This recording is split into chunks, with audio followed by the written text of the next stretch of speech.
There you go. Now you can probably hear me. For some reason, Streamlabs decided it wanted to only have the default mic, which is no mic. So we're connected to our microphone now. Appreciate that, David. Let me know that that wasn't working. To answer your question about the A1 Mini, thanks for the shout out for that video. It was pretty cool to film. It's been in the works for a while now. I wanted to get some good shots of the plate cycler going, and I'll show you that here in a little bit. We're going to do some maintenance on Alfie tonight. We got some packages in this week. I'm going to replace some parts on him because he's got a couple show days this week. Friday, we're going to go to a location here in Ludington to show him off on what some of the prints are going to be doing at one of the senior centers. And then Saturday, we're going to be at the Michigan Makers Summit in Grand Rapids, and we're going to be checking out that and doing a presentation there. And I'll probably do a filming of the presentation for YouTube as well, so that later on people can go back and watch the YouTube version of that kind of information that I'm going to be presenting. Basically, what I'm going to be talking about at the Michigan Maker Summit, without giving you too much of a away, is I'm going to kind of talk about my experience on going from hobbyist to 3D print farm owner and what that means as a business owner.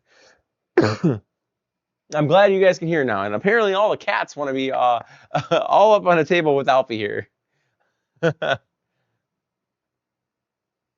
So that's what we got planned for tonight. It's kind of a shop night, just chill night. No big plans got going here. So if you guys got any questions, feel free to drop them up in the chat, all night chat family or replay family. If you're watching this, you can drop them in the comments, and I'll get back to you on those ones. I'm usually pretty good about replying within the first 12 hours or so after I see a comment, depending on what's going on, if I'm at work or something. But we got some packages here.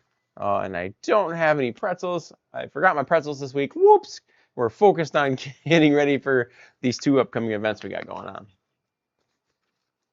So, and if you haven't checked out our plate cycler video, we did just drop that earlier today, and it's pretty awesome. This thing is pretty fantastic. I am actually going to take this part here out of the way. But the key to this thing is making sure that the plate stand is level to the proper point. If you only have 4 plates, it's going to have a different level than when you put 8 plates on there. I learned that one the hard way.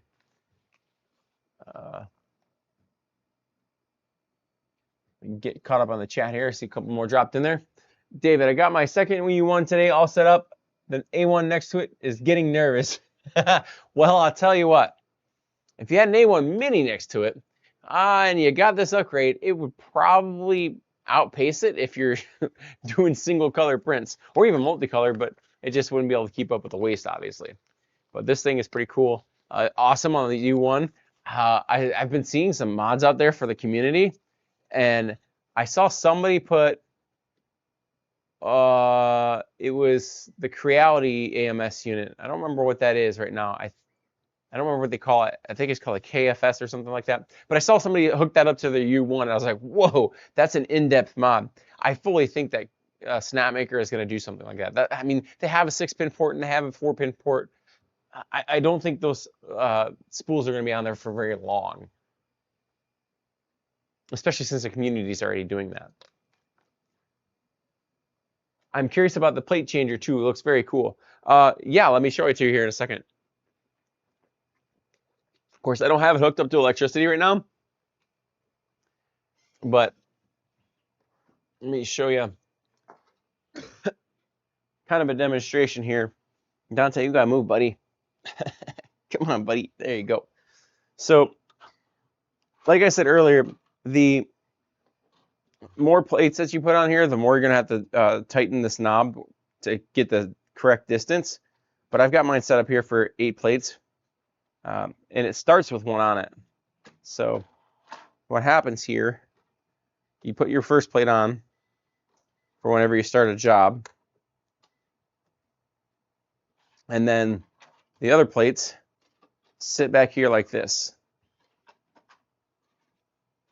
And even if you only get it for the extra build plates, having, I mean, that's like a $40 value, if not more, all on its own. But how this works is this goes forward, and this part up here lifts up, as you saw in the video, kicks the plate off. It would do it if I was hooked up to electricity and I was printing. But this part, you can see, it grabs it in the latch in the back, and then it pulls it forward, and then it slides back again to grab it, and then back one more time to fully put it on there.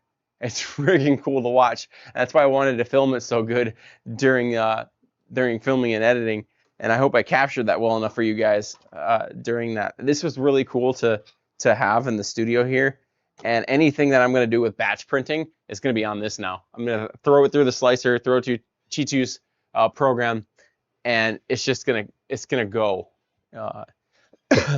And if you noticed in our video, if you haven't watched it, make sure your shelf is level, because this thing moves a lot. So the upgrades that I'm doing tonight, it's not really upgrades, just kind of maintenance things. So the fan on Alfie is getting kind of warm. He's been put through the ringer. So I ordered a new fan for him, and then I also got a new David Walton. How does it start the next print?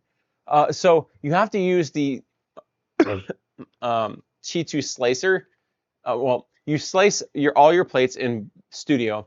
You export it, and then you load that up through Chitu's program. And then when you send it through Chitu's program, you just reload it into Bambu, and you wirelessly send it over. And there's other ways you can do it, but that video that's inside of the video that I put there today, that's got the information how to do that in it. I wanted to keep the video kind of short, under like 7 or 8 minutes, in order for me to keep it that short. That was the one part I had to not cover. I'll probably go back and recover that in a little while. I also got new hot end clips in here. I upgraded the hot ends, but it's pretty cool to watch, and it's even cooler when I come down the stairs after it's been printing overnight, and there's like 3 or 4 build plates sitting there. I'm like, oh, I gotta put, and I just stacked up the jellyfish top one so you could see in the back there, and then I just went on about my day, and it just kept printing. I think you can probably get more than they say 10 plates is recommended by Chitu, but if you program it for 20 plates, as long as you keep replacing the plates after it's taking off, I would think it could go indefinitely, however many you program it to, or whatever filament you can get on the AMS, or AMS Lite, or if you use an AMS big version, 2 Pro or something like that. Great Lakes Laser Surprise, what's going on? Good to see you in the chat. Ready for this weekend? We got Alfie here. We're going to be bringing him this weekend, and he's got the Chitu plate cycler on him, and it automates printing just like that. It brings it in there, and then it puts it right on there, and it just I got to figure out what files I want to do for this weekend, because we've only got so much amount of time, and this type of system is really made to print like 40 or 50 hours at a time. So I think I'm going to put like a bunch of benchies on here that like take 20 minutes each, so people can see that demonstration happen live.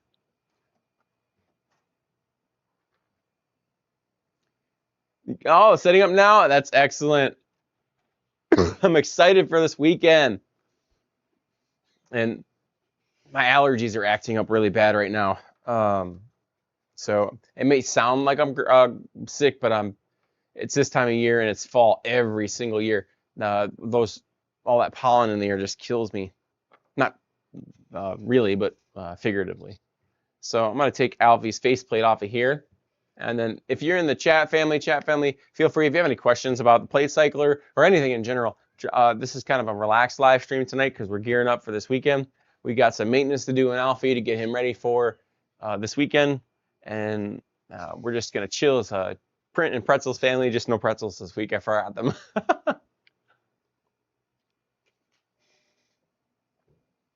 I hope setup's going good.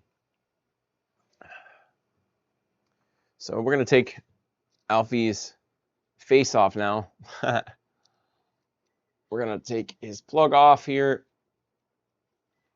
You gotta be careful with his screen.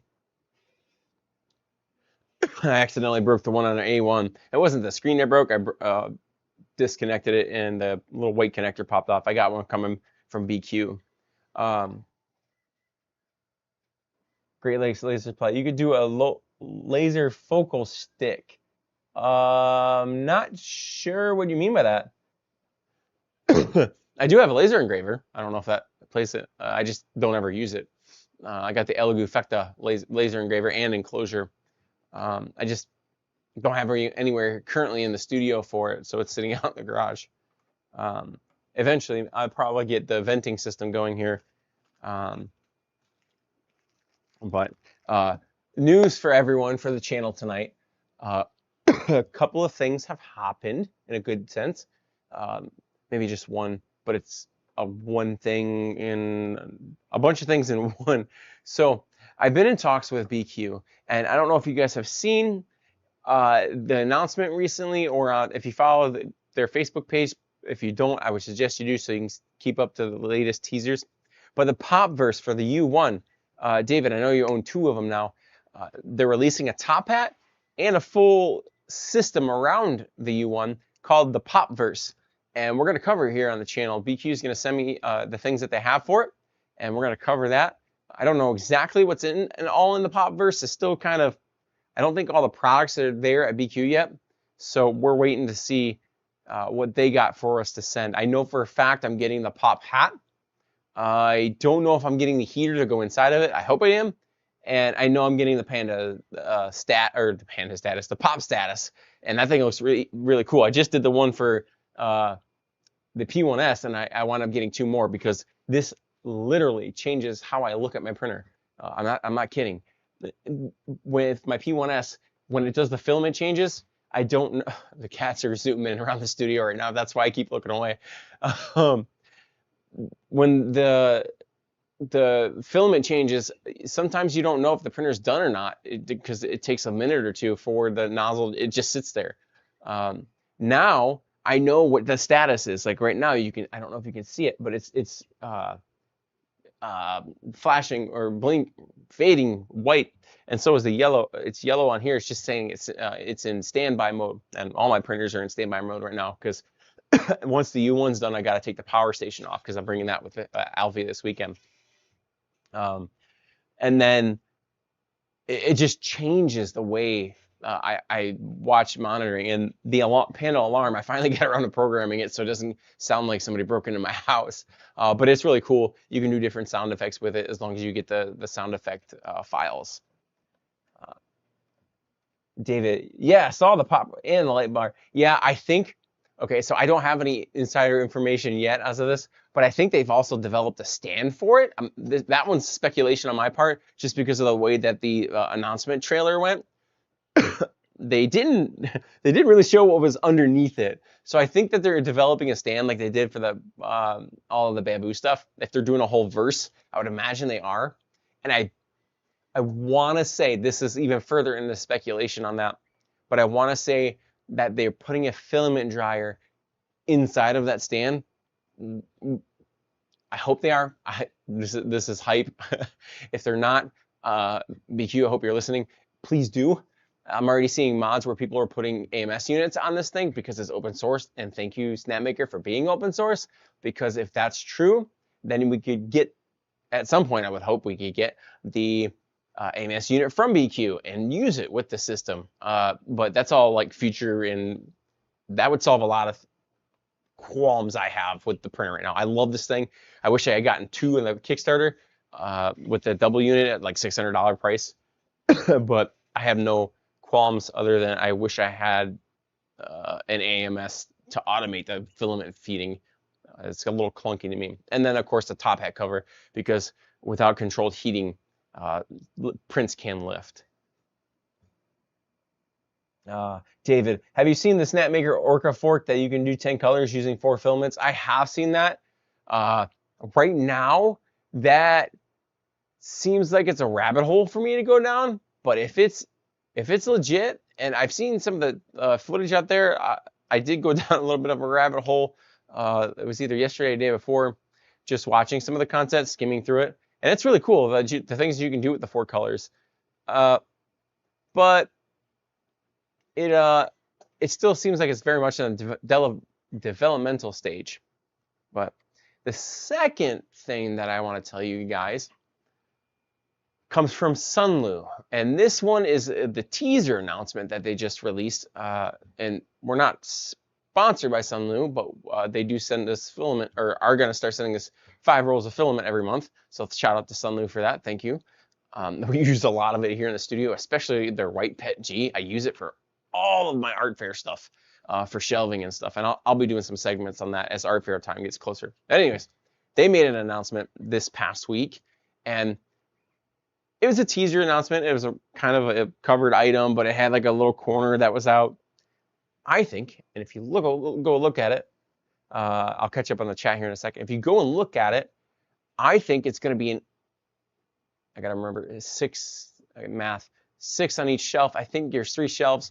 I think it's going to be an 18 spool rack filament dryer. And if that's the case, I think we're gonna start putting some of those in our studio. Whether it's immediate or over time, it depends on whether or not I can get a unit or 2 from Sunlu. If they come out of the studio's budget, it's going to take a little longer, but that would change the way that all of these would go up, and then I'd have the filament dryers next to the P1Ss. It just, you can't see on a camera right now, but my filament is just sitting on a rack over there, and during the summer, it gets a little humid here in Michigan, and the winter not so much, but I mean, if you've watched our filament colors video, I have all those spools and probably twice as many more just sitting over there on the rack, and some of them even just on the ground. Hey guys, hey, no employee fights, especially on camera. Let me catch up some of these comments here in the chat. It's small. I'll send you a file. You can print it instead of a Benchy. Oh, that'd be awesome. I would totally do that.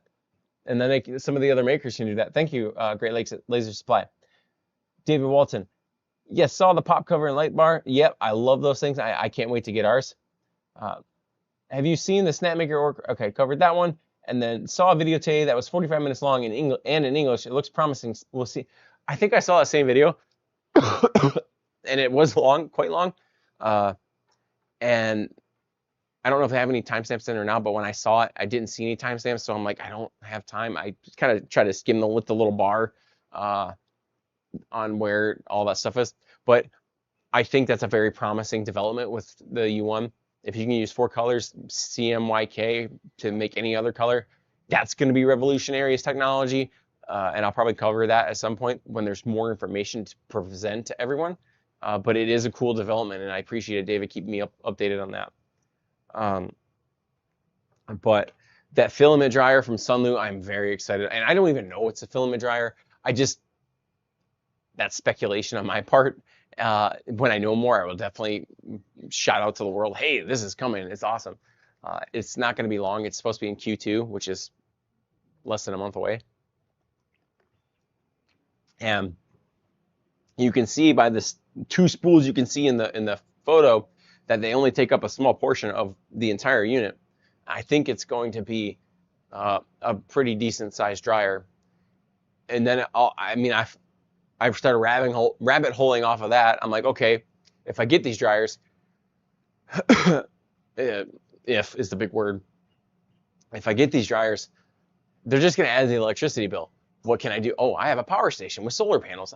That'd be a cool video to do. I need to trademark this before I put it out there in the world. Drying with the power of the sun with the Sunlu filament dryer. I think that would be a cool thing to film. Hopefully nobody comes out with it before I do. I might just do it with our AMS units. But we're going to work on Alfie here. I'm going to take out his hot end. And I might need pliers for this because sometimes it's a pain in the butt to get it out of there. But getting him ready for this weekend. If I need to cut the filament, no. It's going to be fun because I don't know if you guys have seen the short video or not that I did. It was a while ago, but there was one time I took them to Panera, and people love that. So replacing this hot end, I want to try one of these off. I mean, maybe this isn't the right time to try it, but I'm going to anyways. These are supposed to be higher flow hot ends. I got them on Amazon just to try them out. They look I mean, almost identical to the ones that one was in there. But I noticed on a video somewhere in the last 3 weeks that there is a possible problem with the A1 and A1 Minis behind the hot end. So the plate that holds the hot end onto the unit itself is not very tight sometimes. So I am going to take that and do some readjusting because it needs to be fixed. And it's not even the plate, it's the 3 screws behind the hot end holder. So I'm going to take the hot end off and the hot end holder, which you saw me doing with that. So this is the old, where is it? This is the old hot end. Still good, but we're going to take these, ow, one of the cats just ran into my foot. They are in hyper mode this evening. So I'm going to take this, maybe I'm going to take this first screw out of here.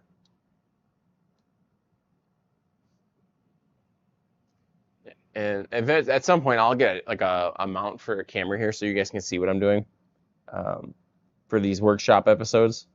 These are a recent addition that I thought about doing because if I'm using the A1 Mini here on the studio, it gives people a chance to say, oh, I have one too. Let me go jump on that live stream. And then I'll do one for the A1 and then the P1S and stuff like that. And it also gives people a chance to go back on the live stream and check that out too. And see what we did and drop comments on there.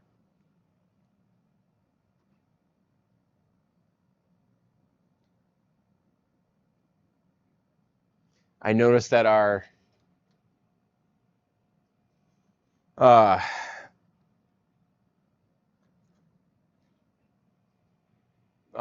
U1 video that we did that did the comparison of the upcoming printers has really taken off. It's got over 22,000 views, so shout out to everyone who's watched that one. I appreciate that.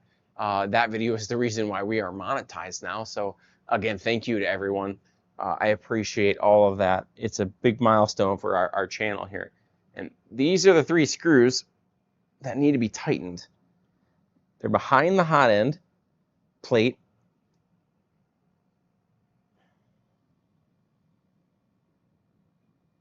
I take it back. It's 2 screws.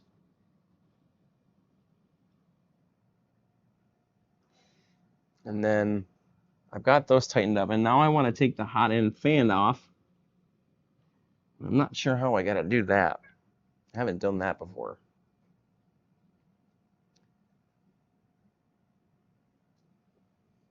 The fan's just getting old. It's got a bunch of junk in it. I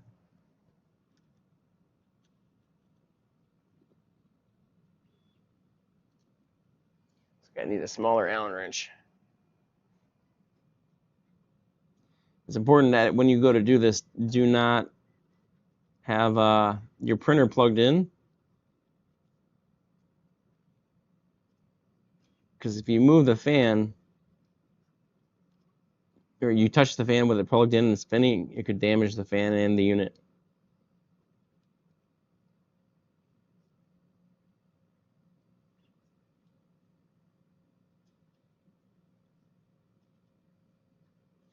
Again, if you're going to the Michigan Maker Summit this Saturday, you can use the code Glorious Geeks to get 20% off your ticket.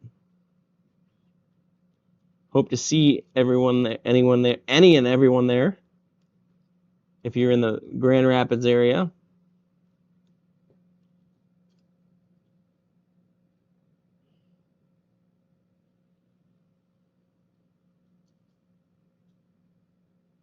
Looks like I'm going to have to take the whole assembly apart. I need to make sure I don't lose these parts. We're going to stick them in Alfie's faceplate here.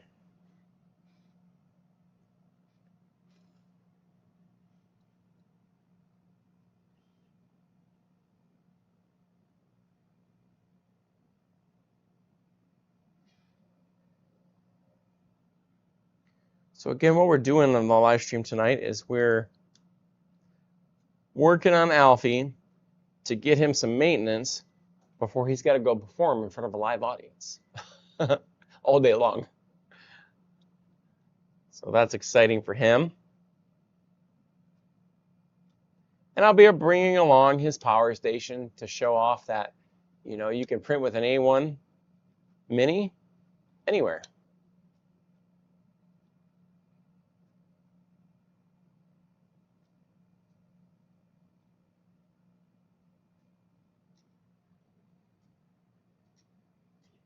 Technically, if you have a big enough power station, you could probably print with any printer anywhere.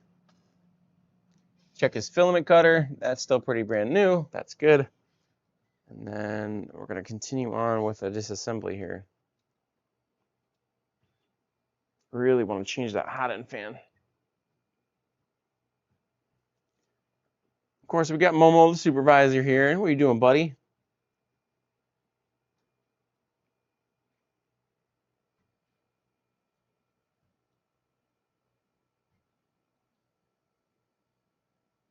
Whoops. This is where I need a parts tray. I need to print one of those out one of these days.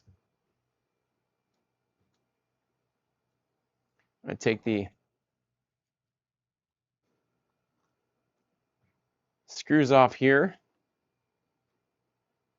At the top, the black ones. I'm going to set them over here. Parts tray would also be handy here because it would help you and me remember what order things go back in. If you guys have a good file in mind for something like that, drop it in the comments. Or you can send it over to me at the gloriousgeeks01@gmail.com. Arthur, thanks for the subscription.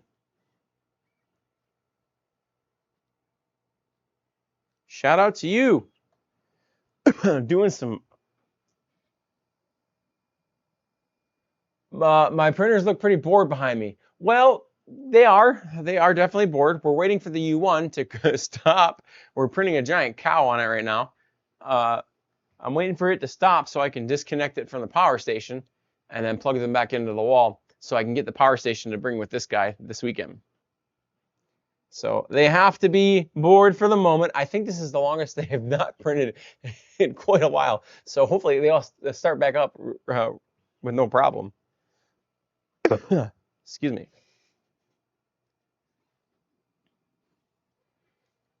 All right.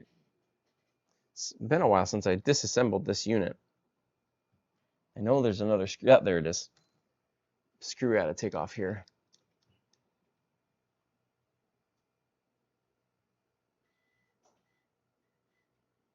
We should have some more plates coming from BQ as well. They're going to send us some green ones.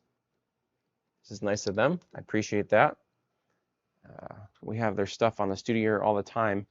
I am a strong proponent of that ecosystem, and I'm a big proponent of ecosystems, of if it makes it function more efficiently or fixes a pain point, I'm all about it because I need these to run without as much user intervention as possible. If I can send it or slice it and send it, that is what makes all the difference when it comes to being a maker versus a hobbyist.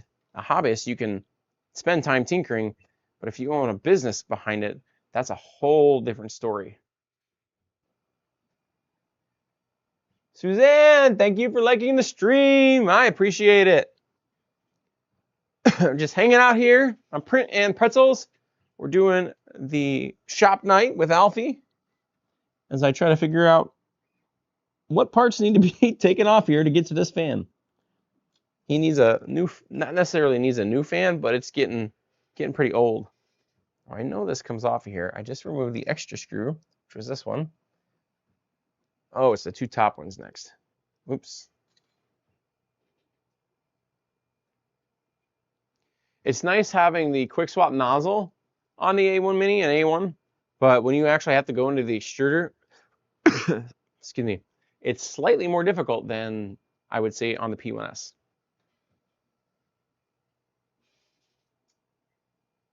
But usually, I don't have to go into the extruder on these systems. Usually. I'm not even going into the extruder on this one. I'm trying to get to the fan, which is slightly different. So this piece comes out of here. This ribbon piece is extremely delicate. Don't break it or your printer will be useless until you get a new one. And at some point here, this is supposed to pop off. Nope, there's another screw.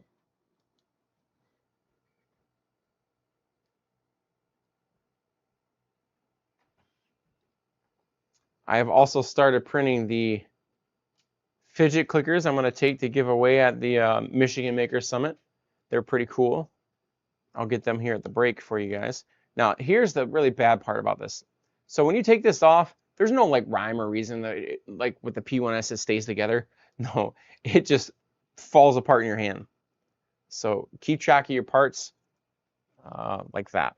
And I don't know if you can see on screen or not, but this thing's pretty gunked up. At some point, I'm going to replace this with the Panda Claw and Panda Extruder because it is seen some better days. Now, let's get to this fan. Oh, there's another piece. This is the spring piece. We don't want to lose this. Keep that with that. And then we're going to take this piece and be careful with this because this has got a thermistor attached to it. That tells the hot end how hot to get and it reads back to the machine how hot it actually is, kind of like a thermostat for an AC unit. And then how do we get the fan out of here? Surely I don't have to take this part even further. That's surprising.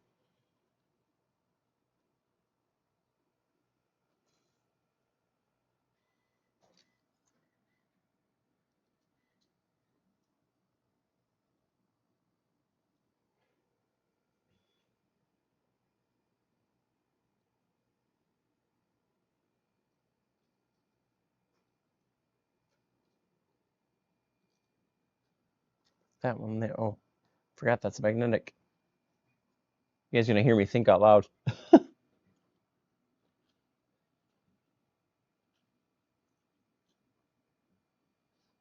How is this? Okay. Again, this is the first time that I'm replacing this fan on this unit. I've had it forever. Andrew, how's it going? Welcome to the chat, buddy. That I'm replacing this fan on this unit. Doesn't really need it, but it's starting to get there. There's like cat hair stuck in it, and I can't really get it out. Even with tweezers I tried. The fan still works, but it's not optimal right now. That's the perk of not, the drawback of not having an enclosure is if you don't have an enclosure, things like cat hair or dust can get into it and jam up your fan. I don't have that problem with the P1Ss because they're in enclosures and I can blow those out and the cat hair doesn't really get inside the enclosure. It'll get on the filter on the back, but not so much anything else. All right, I think we got the last screw here before this comes out. The important part about this is do I get all the parts put back or do I have extras left over at the end? All right. Now we're going to wiggle, oops, or if I don't lose any in the process.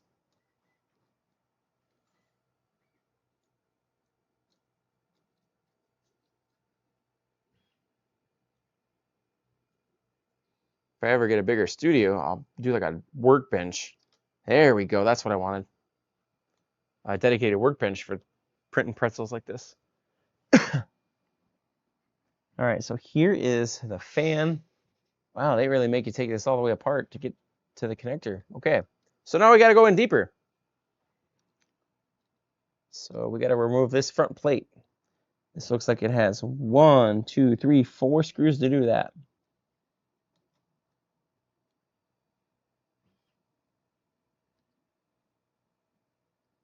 I can't show it to you on camera right now, but this thing is all gunked up. Like, I wonder if I can, got hair on there.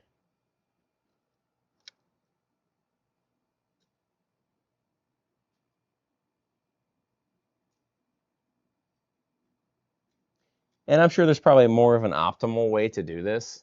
This is just me winging it on the live stream. So I would not recommend following me step by step for this one. Once I figure this out, I'll probably do a video on how to do it if I ever have to do it again. This is much deeper than having to check out your extruder.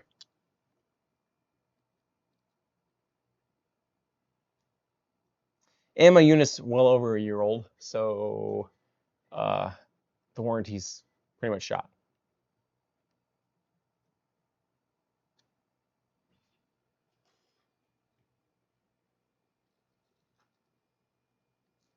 So we got one more screw down here yet. Let's see.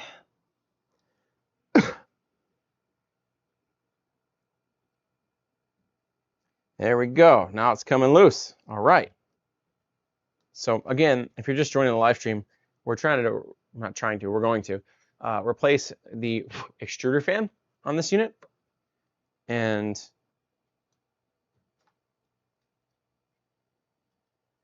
I mean, you really got to go in deep on this one. Wow. Okay. Unexpected. So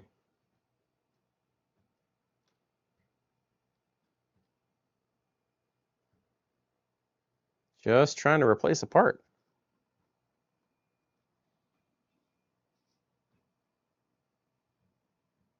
Again, be careful of not breaking this ribbon cable because it's super delicate.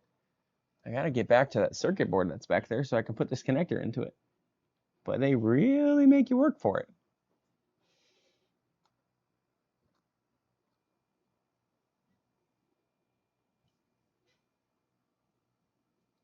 Almost got to disassemble the entire extruder.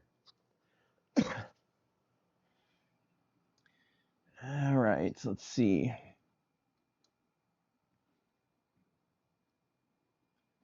That's the extruder motor. And it's going to be extremely important that after we do this, you do a calibration on your machine because we're moving parts and plugging in new items. And when you do that,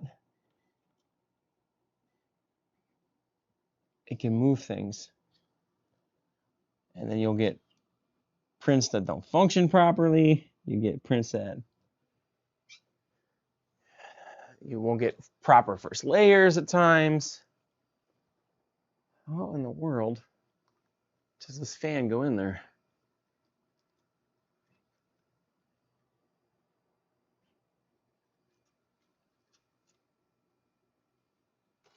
Guess I should have wikied this on the Bambu wiki page before I just started digging in, but you know what? Here we are.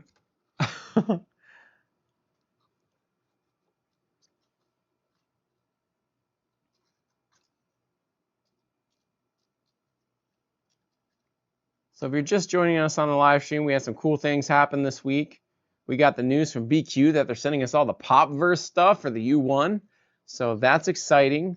We're going to get the Pop cap, and then we're going to get this, I almost said Panda status, but the Pop status for the U1. Get those set up. I don't know what else is part of that universe, but they did say it was the universe. So if it's kind of like the Pandaverse, I think they might be doing an extended build around the U1. I hope they make a filament dryer that works as like an AMS unit that you can use for that machine. And I think it's possible because it's an open source printer. How does this plate come off of here? All right. Now watch me break something on a live stream that I can't fix. I need to get back to this. I think I need to grab something real quick. Right over here. A little flathead screwdriver because I think this back piece just pops off of here. The connector should be back there, but I gotta run the wires back there. There it goes. So that pops off the back. It's got little locking tabs. And all the connectors are back here, but you have to run the cable through here to the side. I wish I had a camera set up here. Sorry, guys. Yeah. Iceman74, what's going on? Welcome to the live stream. We're working on our A1 Mini this week. We're getting prepped for the Michigan Maker Summit. So if you haven't seen the A1 Mini video that I put out today for the plate cycler, we got it on here. We did that today. We released that video to the wild today. And now we're doing a little bit of maintenance for Alfie because his extruder fan really could use a replacement because it is just seen better days, especially after working like 75 hours straight with the 2 tests of the plate cycler that I did. With all the cat hair, it's just really gunked his fan up. So that's what I'm doing tonight. And now this piece should slide out of here without me breaking it by accident. Yep. So you can't, it's hard to see it on the camera. I'm sorry, guys. This little piece here slides out of the side. I should have thought about this instead of camera over here. I'll do that for the next maintenance video we do. So now I got access to the cable run for the fan. And I was saying earlier that once I get a spot set up here in the studio, I'll get like when we do these workbench print and pretzels, I'll have a whole setup for that. This was something I just thought of today. Now we're going to unplug this from the connector port in the back like that. We're going to make sure that we put the old fan over here. I'll walk this up to the camera so you guys can see exactly how gunky he's looking. Here, I don't know if you can see that or not, but he's pretty gunked up. It's pretty gross. So it's like filament dust all over it and cat hair all clogged in it. So now we're going to put the new fan in, which requires rerunning the cable, plugging it into the connector.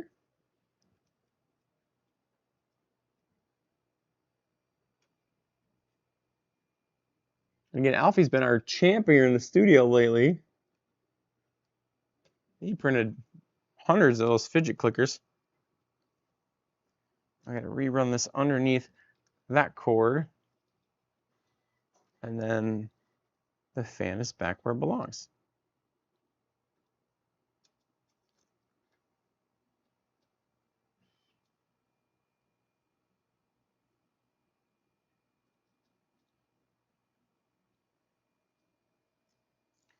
And I can put the cable run back in it. Hopefully I remember what orientation I took it out of there in.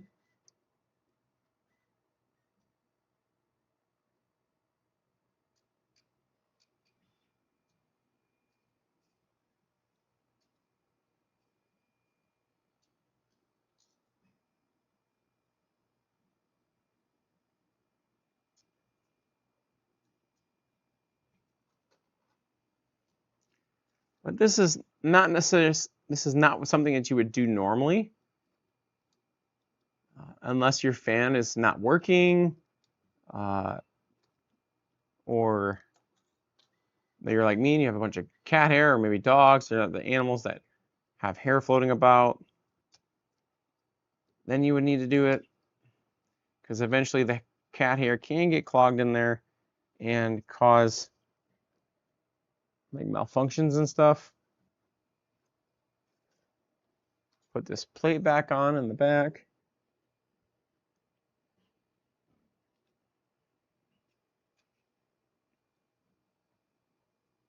Make sure I put it on the right way. Okay, nice and clamped on there.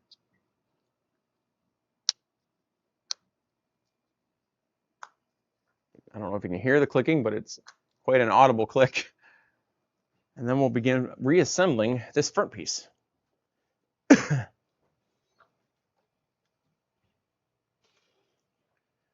So if you guys haven't checked out the video that we released today, feel free either after the stream or now and come back.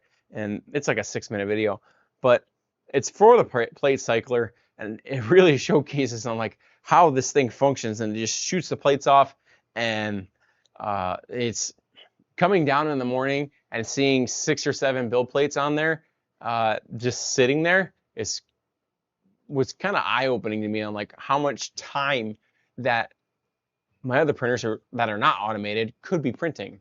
But the trade-off is you're gonna have to do maintenance much more often.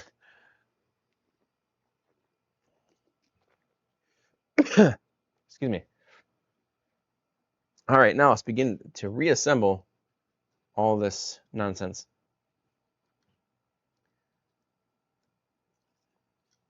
I'm gonna put the ribbon tape back into here. Again, be very careful with this ribbon tape because it is what's connected to your hall sensor, and it's not good if you break that. I'm gonna get this piece up here too. I gotta remember what order this stuff goes in here. I know this piece goes on here like so. Oops, other way around. This is kind of like the fun of owning a new printer. Well, not a new printer, but like going into the depths of the machine for the first time. You get to learn it, how it operates. I've had Alfie for quite a while, but I've never seen his guts. I've seen the extruder, but I've never seen, like, I shouldn't say his guts, I guess his brain. And I just got a good look at it. He's doing pretty good.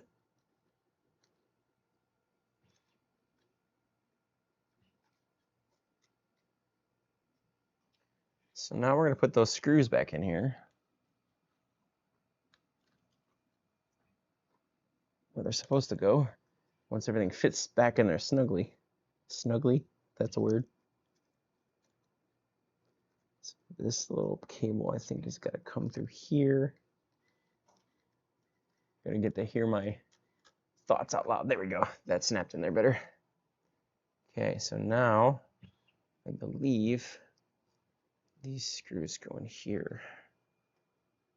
Maybe. Oops, wrong Allen wrench.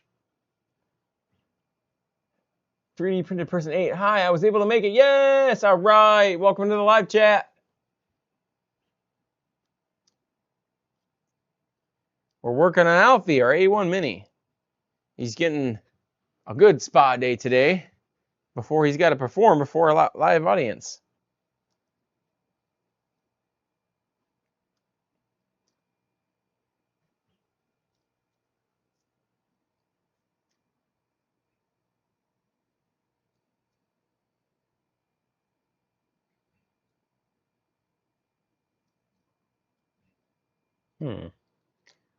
It's not the right screw for that hole.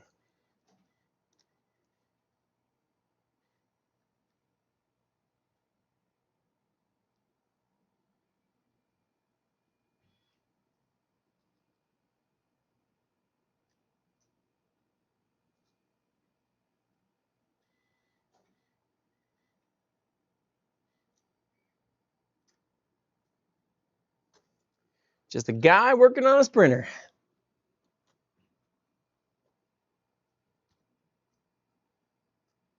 And hoping he puts it back together right.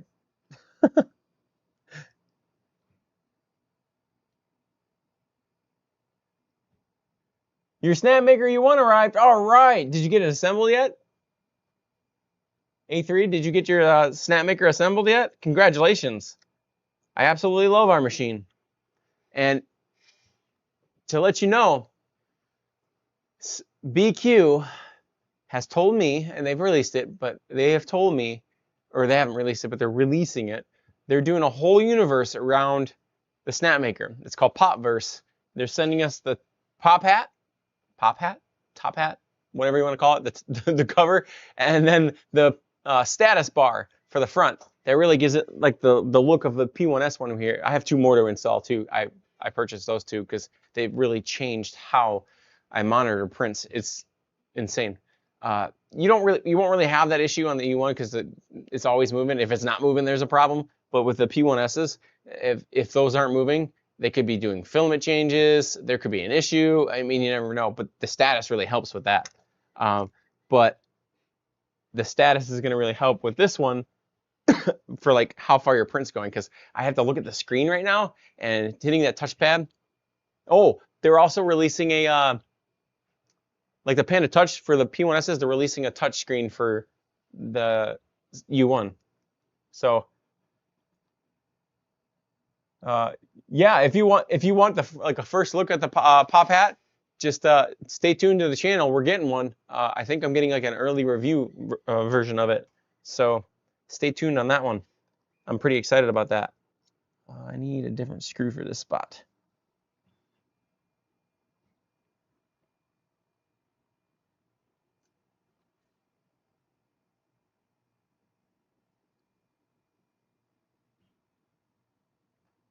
I'm really excited about that because it really helps with some pain points that I have with the machine. It's not a bad machine at all. That's not what I'm saying. This machine in particular, why are these screws not going in? That's weird. This machine in particular will struggle with anything that has tiny contact points, especially, excuse me, with PETG. I've had experience even with that BQ plate. I mean, I have tiny contact points, it can lift off the plate because the temperature is not controlled. It's not the plate's fault. It's really because they're just not able to have any ambient temperature control. And that pop hat is going to be able to work with their Panda Breath, which works with the enclosed chamber heating. So if you want to do those other materials like ABS, it's possible. And I think this isn't confirmed, not from our rep or anything. I think they're releasing a stand too as part of it, which I'm really excited about. That's not confirmed. I have no information on that actually, but I think they are. It would make sense if they're doing a whole universe around it. They did it for the Panda machines, or the Panda machines. The why is this not? What in the world? Interesting. Oh, these hold it to the extruder mount. That makes sense. They did it for the Bambu machines. I wouldn't see why they wouldn't do it for the U1. I mean, the U1's already sold over 30,000 models. That's a good market for them to. And I don't think they're going to stop selling models. Iceman 74. Did you see someone was able to get the Ace Pro to work on the U1? I did see that video today. Excuse me. I did see that video today. It's a very in-depth process right now. So what I think is going to happen with that is Snapmaker's going to see it. They're going to be like, all right, this is a need. And I've called it earlier on earlier live streams. I fully expect either Snapmaker or BQ or someone is going to release an AMS unit for this machine. And I would hope, I hope personally, that since it's open source, we can have 4 units with the machine, 1 for each head. So then if I want to have a print that's, I don't know, I don't think I'll ever use that much filament on it, but if I have a continuous run of things that I have to have going, then I don't have to change out filaments when the filament spool's empty. It can just carry on over. That would be super handy. It's another pain point that I have with the machine. Not necessarily bad, just something that I don't think that they incorporated when they built the machine, which is fine because we can deal with that after. The biggest problem was purge, and they solved it, and I'm very happy about that. Okay, we got those 4 extruder mounts put back in there. I believe these are the next screws that hold it onto here.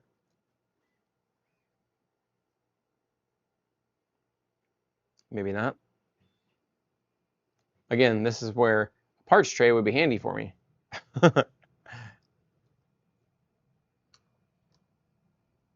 Maybe it's these. No, that's the filament. Maybe it's these 2. Yeah, it's these 2. These are longer ones.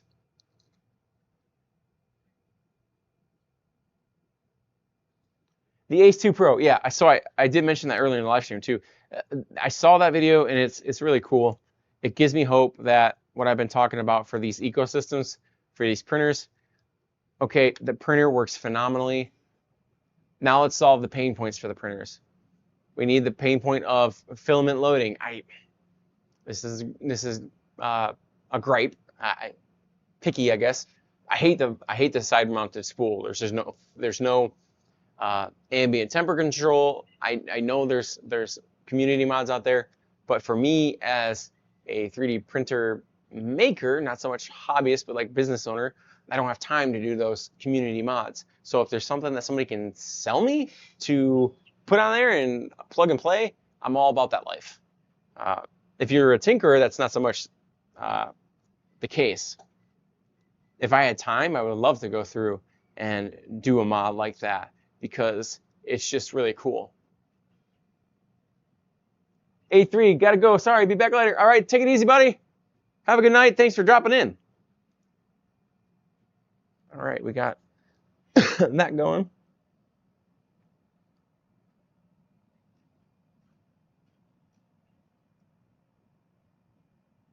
Now I gotta remember what the proper orientation for the fan is. See if I can do that.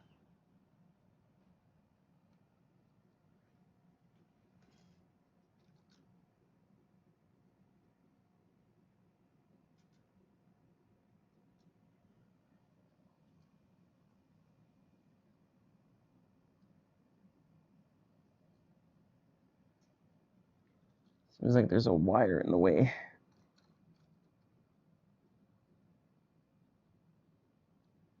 Yeah, it wasn't in this channel guide. Get in there.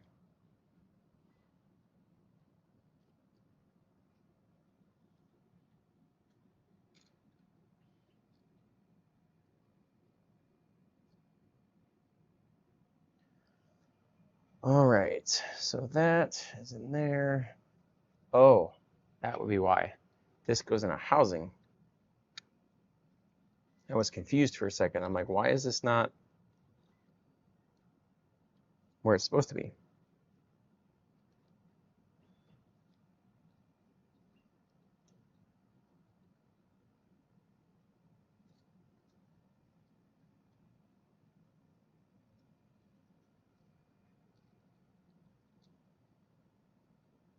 That's the housing, and housing goes like that. Haha.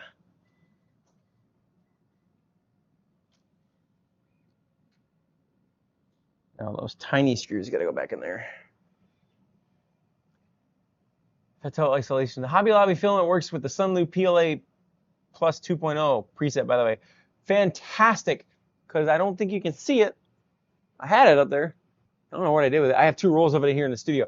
Do you have the silk version of the Hobby Lobby filament? I have a roll of the silk, and I don't know what preset to use on that. But it's good to know the 2.0 works for the standard filament, which is great. You did research for me. I appreciate it.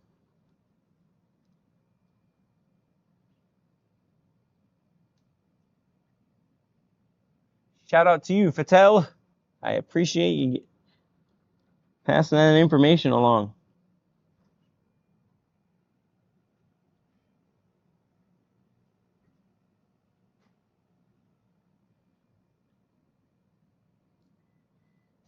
Whoops.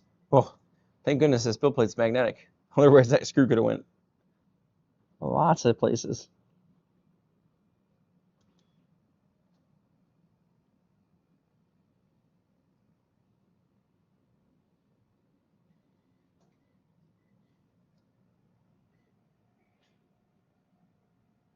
I also, this week, finally got around to, excuse me, I didn't film yet, trying out the desiccant pods that K2 Kevin has. I need to get some of the humidity sensors to put in there, but they fit nice. They slid in there perfectly. So that was nice to do. So I'll get those upgraded. Thinking about, like, I wonder if there's like an LED that we can put in there.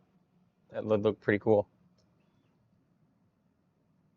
Brain's always going. That one's tight. This is tight. Okay, now we got to move on to the next step, which is reassembling the extruder. Actually, no, we got to put this base plate back on first, because that is behind everything. Which is these 2 screws, I believe. Or 3 screws. Yeah, 3 screws.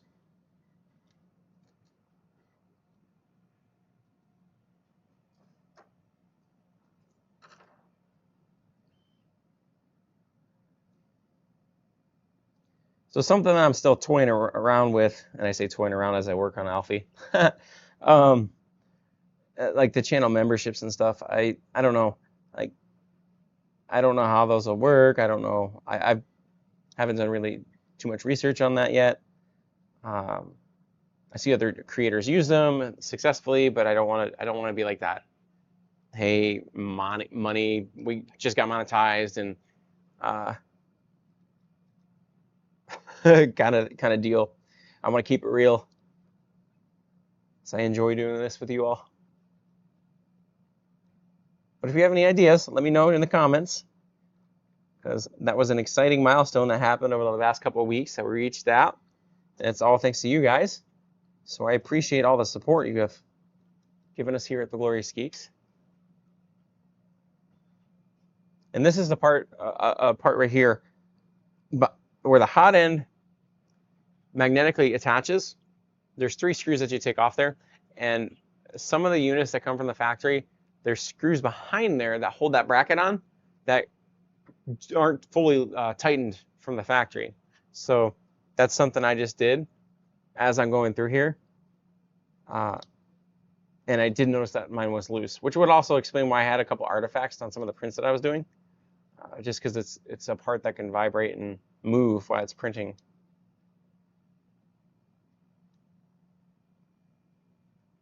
Iceman 74. My chroma kit will be here Saturday for the Arco. LOL, I'm selling it to buy Adam Ford dual combo, hopefully. I feel you. I feel you. For me, I just couldn't work on it any longer. So it is no longer here in the studio. It goes to the thing of being the business owner part of me. So many things I have so many printers in the studio now that if I have to work on it, it can't stay. Outside of regular maintenance, of course, and this falls under regular maintenance.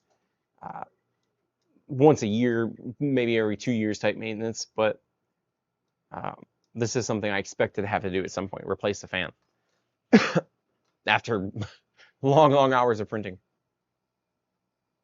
A3, can you please do me a favor? What can I do for you, sir? Or ma'am?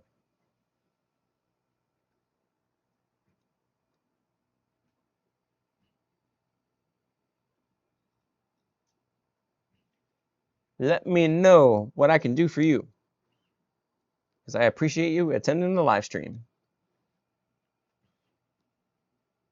R2K No Heroes. I have only used the generic PLA silk profile on the A1. What brands do you have on yours? So if I use silk on my A1, I will print with the Sunlu silk profile. It works for Sunlu, and it definitely works for Elegoo. I use Elegoo's gold PLA. I have some right over here. Hold on. Excuse me. This is Elegoo's silk gold PLA. I used this for the giant duct that we printed a few weeks back in our shorts video, and I printed it on the U1. I used the Sunlu profile, printed flawless. So that's the profile that I use, and I use a lot of Sunlu's rainbow silks for different projects, especially our little Hatchie pals. And again, I use the Sunlu silk profile for that, and it prints really good.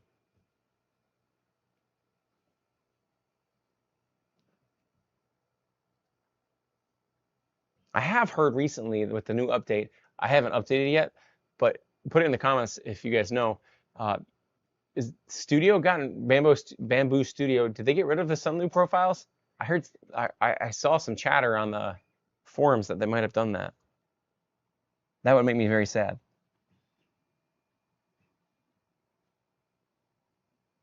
Okay, we got those in there. Those are tight. All right, now time to put the extruder back together. Where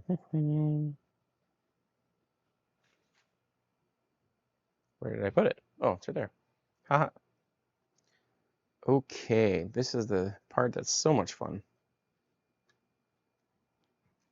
I don't think I'm missing. Oh yeah, I'm missing 2 screws back there. Ha ha ha.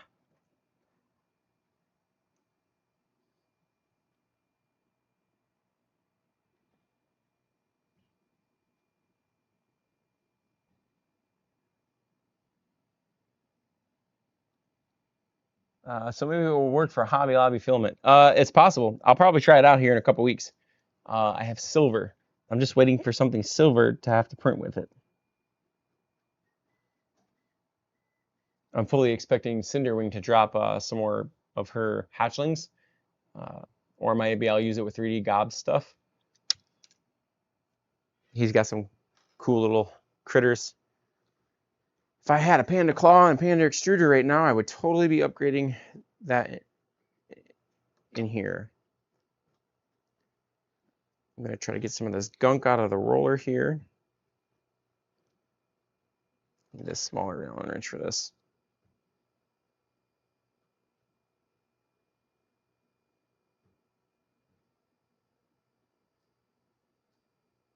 So overall's pretty good. Eventually I'll upgrade that.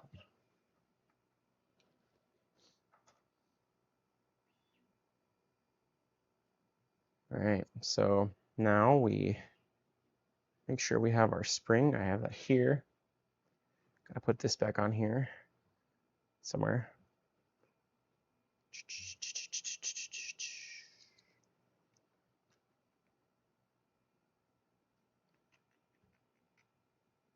I believe this is supposed to go in there, connect into here.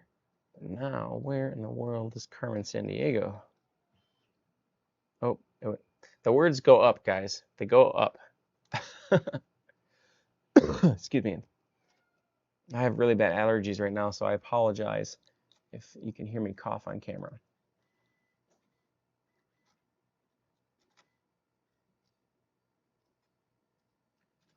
And my filament thing's got to go through here.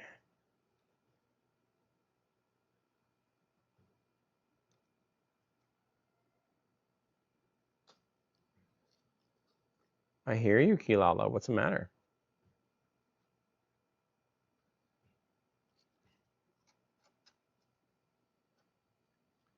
I still see the profiles on my Bambu. Okay, that gives me relief. Hi, girl. Hi. Hi.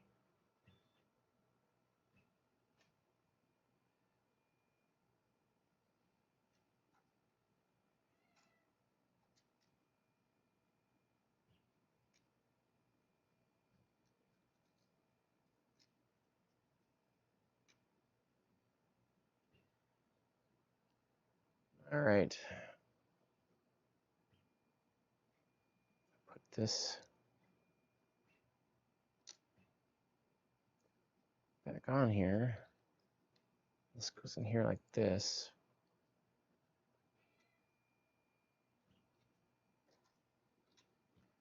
Hope if this wasn't in the way. There we go.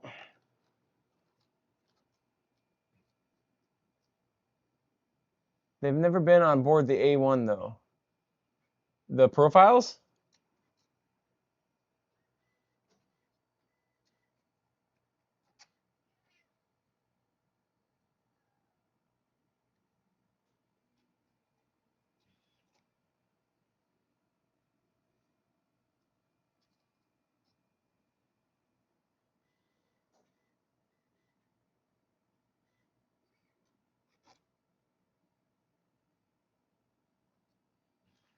Okay.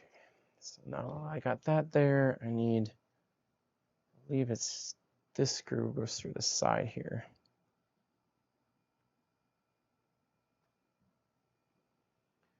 Spring goes on here.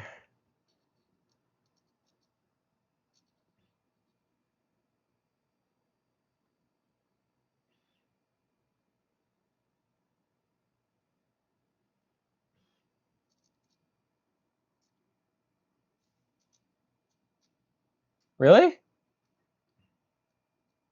I thought I used sunroof profiles on my A1. That's how I use the PETG that I've been using. It's by Strong Hero 3D, but I have to use the sunroof profile because it's like got like the proper temperature setting, and it's easier to click that than actually go into program files. Okay, spring, stay there. Okay, now this goes on here like, yeah.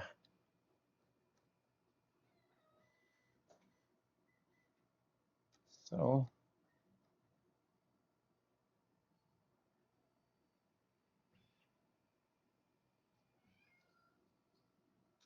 what is it, Kilala?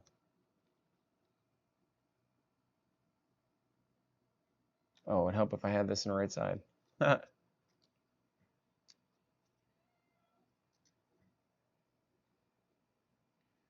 There we go. That's where that belongs.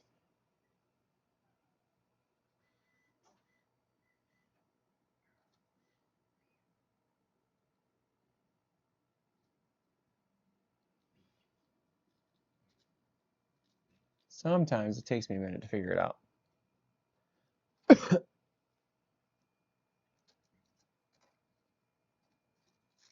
Oops. I'm really trying to break this ribbon cable. Don't do that, guys.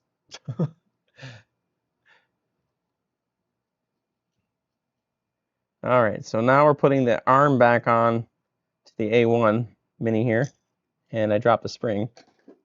This is the hard. Hi, Kilala. All right, guys. Out of all the videos that I have filmed for the studio, who can drop it in the comments? I can tell you. Who can drop it in the comments on how many videos Kilala's appeared in, including this live stream?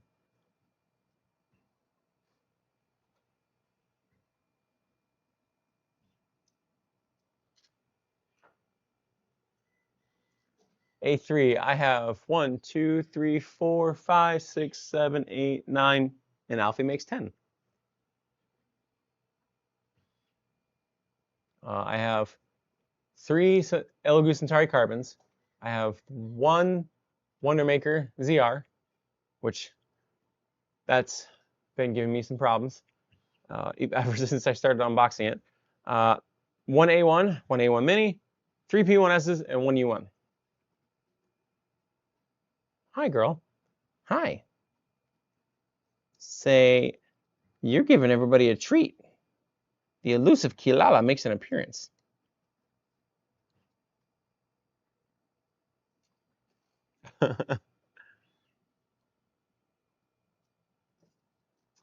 Yeah. So A3, I print for art fairs. We're setting up our Shopify shop for the stuff that I print, and which you guys will, I'll put it on. I'll put a link at that into the YouTube channel here eventually at some point. But I print a lot for kids. I love to do kids toys, and it makes a difference to our community. There's a lot of autistic kids that I've printed toys for. Their parents like to shop our stuff, so it really makes it brings me joy to do that for them. And now how am I? Oh, it's because the wheels got to come out of here. So, and we do. I mean, we excuse me. We do charge because we got to keep the lights on, but it's not anything astronomical. Oops, putting it on upside down. Hi, Kilala. I hope you're not moving my parts, girl. I hope you're not moving my parts. Yeah.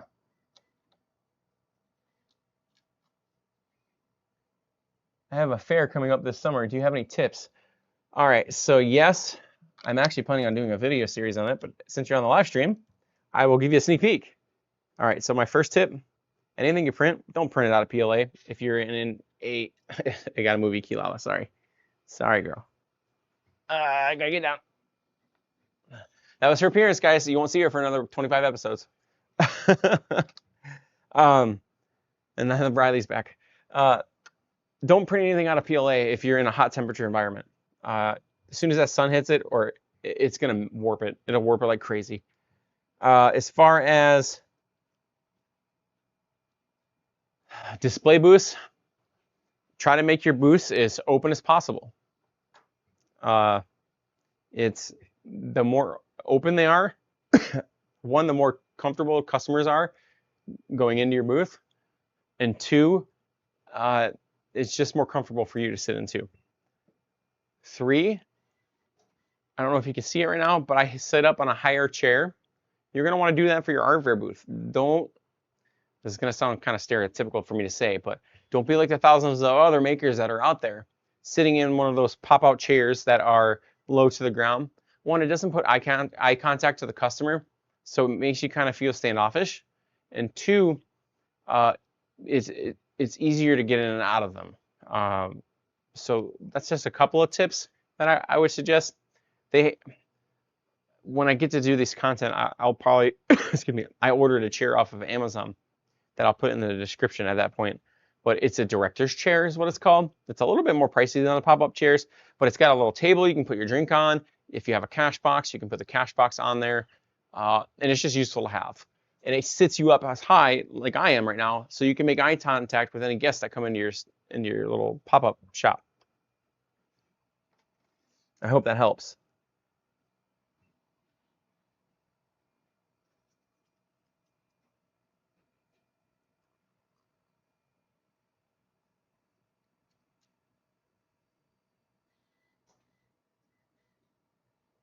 We're actually going to be doing, I think, 8 or 9 fairs this summer. We did 3 last summer. Well, we did 2 last summer and 2 in the winter. And my biggest tip for anyone that's going to do an art fair, figure out a way to make your booth memorable. I don't mean have all the coolest stuff. I don't mean any gimmicks or things like that. Make it an experience for your guests. So, for instance, we have the glow zone in our booth, and I'll cover this more in a later video series or something when it gets closer to art fair time, hopefully. But the glow zone is a place where our guests can take the glow prints that we sell, rapidly charge them in a UV light, and then put them in a dark box to see what they look like at night, even in the middle of during the day. And that shows our customers and guests what their product is going to look like when they take it home. I'm not just saying, hey, it glows in the dark, check it out. How are they going to check it out? I give them a solution to check out something that I'm trying to sell them. And if you're going to the Michigan Maker Summit, you're probably going to hear that again.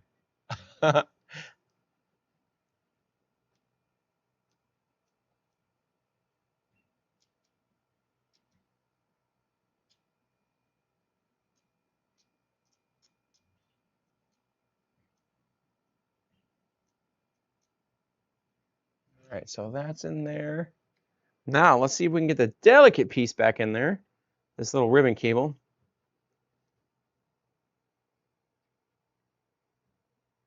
Riley's hanging out supervising now that Kilala's down there. Sorry, girl. There's only so much room up here.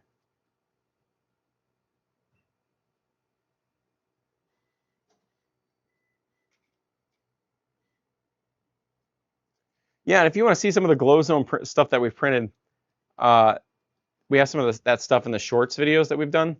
But I will tell you, if you're new to the hobby, glow-in-the-dark filament, PLA, or PETG is not the same as the standard filaments. It's going to tear through your machines like none other than carbon fiber and other abrasives or wood PLA. It's not the same. So what's going to do, if you have the AMS1, it's going to eat your ceramic inlets in bad.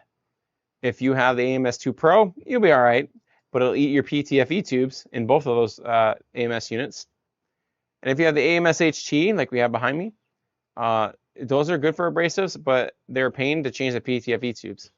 So if I had a recommendation for any of those machines to print with abrasives, I would strongly recommend getting the AMS2 Pro because it's like the best of both worlds. You can get to the PTFE tubes really easy. To replace them, you just open the top of the lid, take out your filament, and they're right there.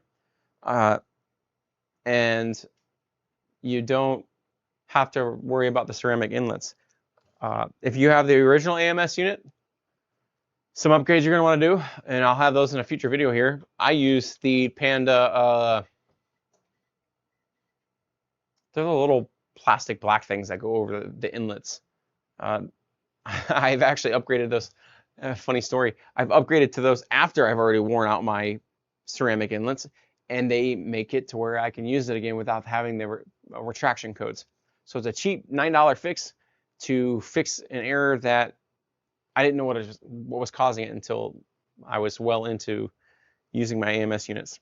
And again, that's going to be part of the Panda universe stuff that I'm going to cover here pretty soon. I've got a whole bag of materials that I'm going through.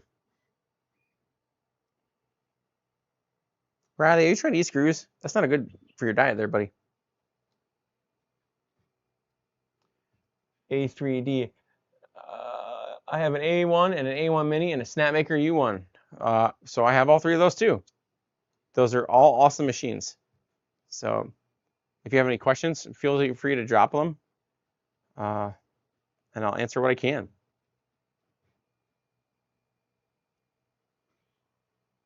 All right, got that back together. Now, Riley, we got to put back together these screws. You want to play with the lubricant oil? There you go.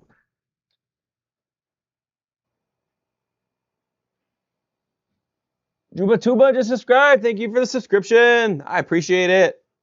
If you're attending the live stream, I appreciate that subscription. If you're not, well, you'll forever live on Inglorious Geeks memory on this Print and Pretzels episode.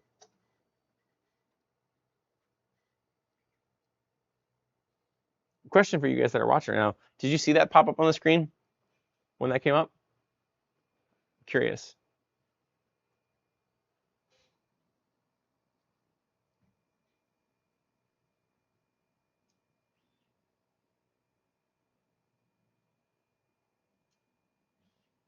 Chad, new to 3D printing, do long prints wear out your printers quicker?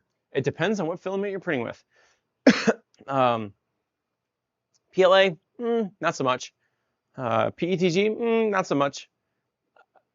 If you use any type of glow filament, like PLA glow, that's abrasive. You'll feel the difference on the filament. There's additives in there. Aluminum, I can't pronounce it. There's an additive in it that makes it abrasive, but it also gives it the glow quality. Same thing with wood filament. That wood PLA, it's not just regular wood PLA. You'll feel the texture difference. If it's not smooth like a regular strand of filament, it will wear out your PTFE tubes faster. And check out our AMS videos to learn how to change those excuse me, for your printers, because that's what's going to wear out if you print with those. But if you're standard PLA, you probably won't have that issue if you're wearing for a very long time. And how you can check is you can look at these PTFE tubes, especially towards the ends, and you can look, and some of them will even split. And I show you in that video, actually I think I show you in both the AMS and AMS2 Pro videos what a split tube looks like. That's going to cause any retraction issues and error codes that your machine's going to throw at you. Absolutely, Chad, no problem. Thanks for dropping into the live stream. PLA. A3D, do you know how much the top hat is for the Snapmaker is yet? They haven't released that information yet, not even to me. I don't think it's going to be too expensive. BQ is usually pretty reasonable about their prices, at least for me here in the United States. I don't think they're gonna. It's not going to be as expensive as the U1's top cover is. When it finally comes out in November, I still have it pre-ordered. We'll see how that works. I'll probably do a comparison on the two, on which one a user should buy when it comes out. But if you get the Panda Breath with it, of course that's going to add extra costs. But I don't think it's acrylic. I think it's like molded acrylic. I don't have it yet, so I don't know. But my rep did say that they're going to send out a unit to us so we can show it off to you guys, because our Snapmaker content is like blown up lately. I hope that answers your question. I know it's not really an answer yet, but it's because I don't have the information yet. Once that gets closer to release, I know they're supposed to, on the preview image, I want to say it's not far off that they're going to say, hey, it's available to pre-order now. Because I'm in a dusty space and dust keeps getting on the poop bin. Yes, so stay tuned for that. I know insider information here. The rep that I have they did state that they're just now getting in their test materials, so they're hard at work getting those out to us, but they want to make sure they have great quality so that you really enjoy your product when you get it. So insider information, huh, for the live stream. That's something I wouldn't normally put out there in the weeds. So, oh my, I don't know if you can hear that or not, but Alfie's got a squeak to him. His little clasp for his hot end's got a squeak. All right, which one of these is the new one? Or they're both new ones. The old one's over there, or right here. All right, new one with a new sock.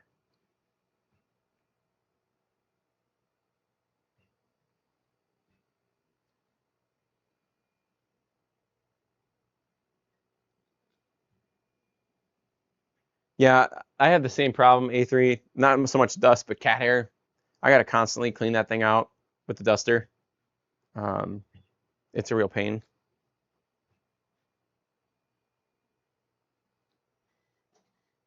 I think it's for a different hot end. No, it came with. Oh yeah, it's for that one.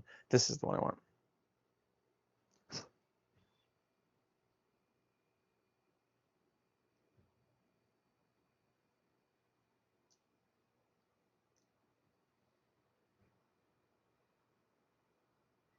Just putting the silicone stock back on here if I can remember how to do it properly.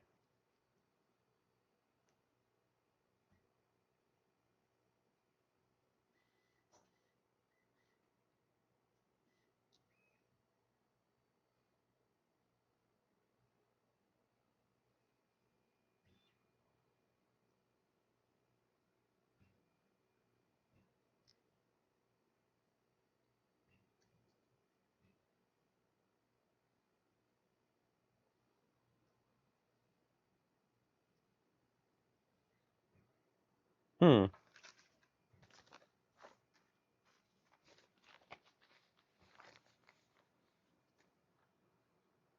I'm really excited for that status bar.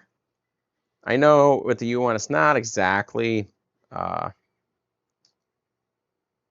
needed per se, but it's a cool upgrade. And just to be able to look over at the machine and see on the LED bar on how far the print has progressed, that's not necessarily needed, but it keeps me from having to walk over the machine or log into the slicer and see what the status is. Like, oh, I can look over and see, oh, it's 60, that's about 60% done. Cool. And then they're gonna have a Panda Touch for, I keep calling it Panda Touch, or Pop Touch. This, I guess, is what they would probably call it for the machine. So that's exciting to see.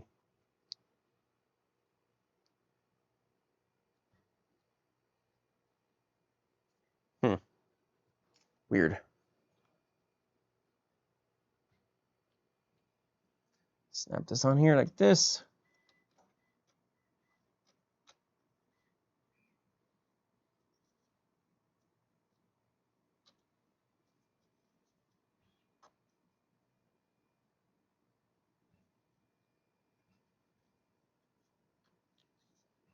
Down there like that. It's one of those moments where, oh yeah, I remember how it goes on there.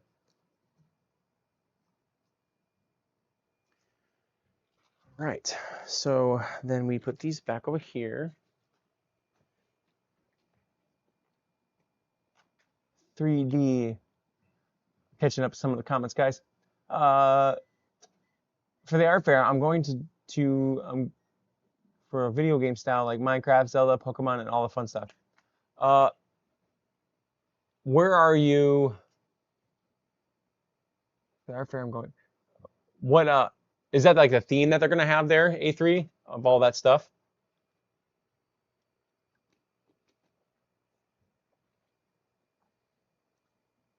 And then Chad, one more question. I was thinking about buying the 0.2mm nozzle since I mostly want to print minis. I bought a Bambu A1 Mini. Do I have to get the brand name nozzle from their site?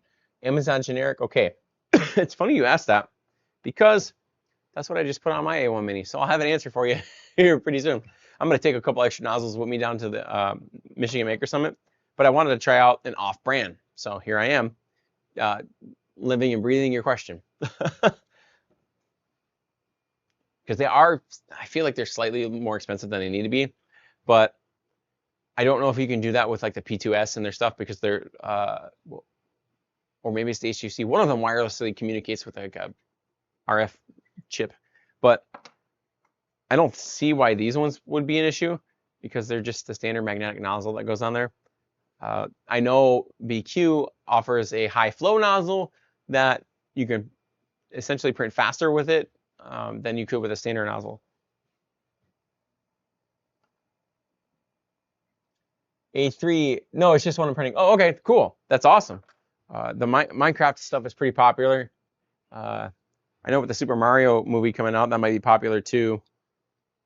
Okay, so this goes on like this. I haven't had Alfie's faceplate cover off in a long time, which tells you, you know, how well it works or how well he works. Yeah, chat. LOL. Okay, awesome. Yeah, we're thinking along the same wavelength there. I'm gonna rotate this around, get this plugged back in, and that should complete, other than plugging this back in, this fan replacement. We're gonna bring this back through here. The Panda Nomi's Alfie's face goes back through that wire hole. Then we plug him back into here.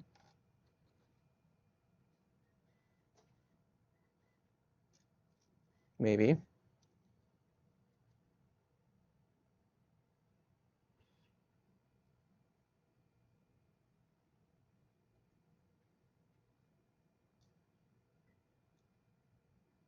There we go. Put his face back on. I'm sure he appreciates that. Put his tubes back in him here. Hopefully the right way.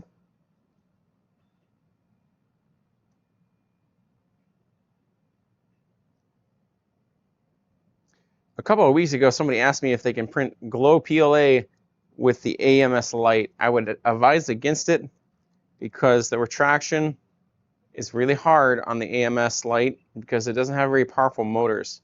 If you're going to print with glow PLA or anything that's abrasive, one, you're going to want, I would definitely highly, now that the A1 and A1 Minis can do it, I would highly suggest upgrading to an AMS2 Pro. I have one, I print with it on my A1, and it works just fine. Second, I would highly suggest upgrading to something like it doesn't have to be but the Panda Claw for your A1 series printers, because if you're going to print with abrasives, it's really going to wear that plastic gear that's in there down. All right, Alfie's reassembled.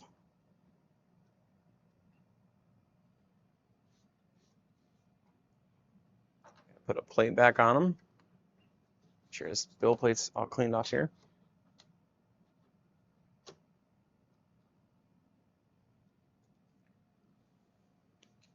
Clean up our mess here, and I'll get him plugged back in over the wall.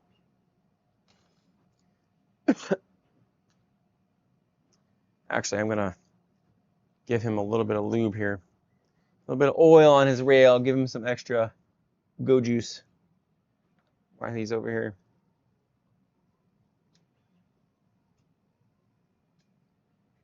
Got a little lubricant point right here. If you want to know how to do this, we do have a maintenance video for our A1 and A1 Minis, all our machines, except for the newest one, the Wonder Maker. A3D, wait, you can print AMS2 Pro with A1 Mini now? Yes, absolutely you can. They make an adapter. It's the same one for the A1 and A1 Mini. They did an update with it. You can technically print with 4 AMS2 Pros with it now.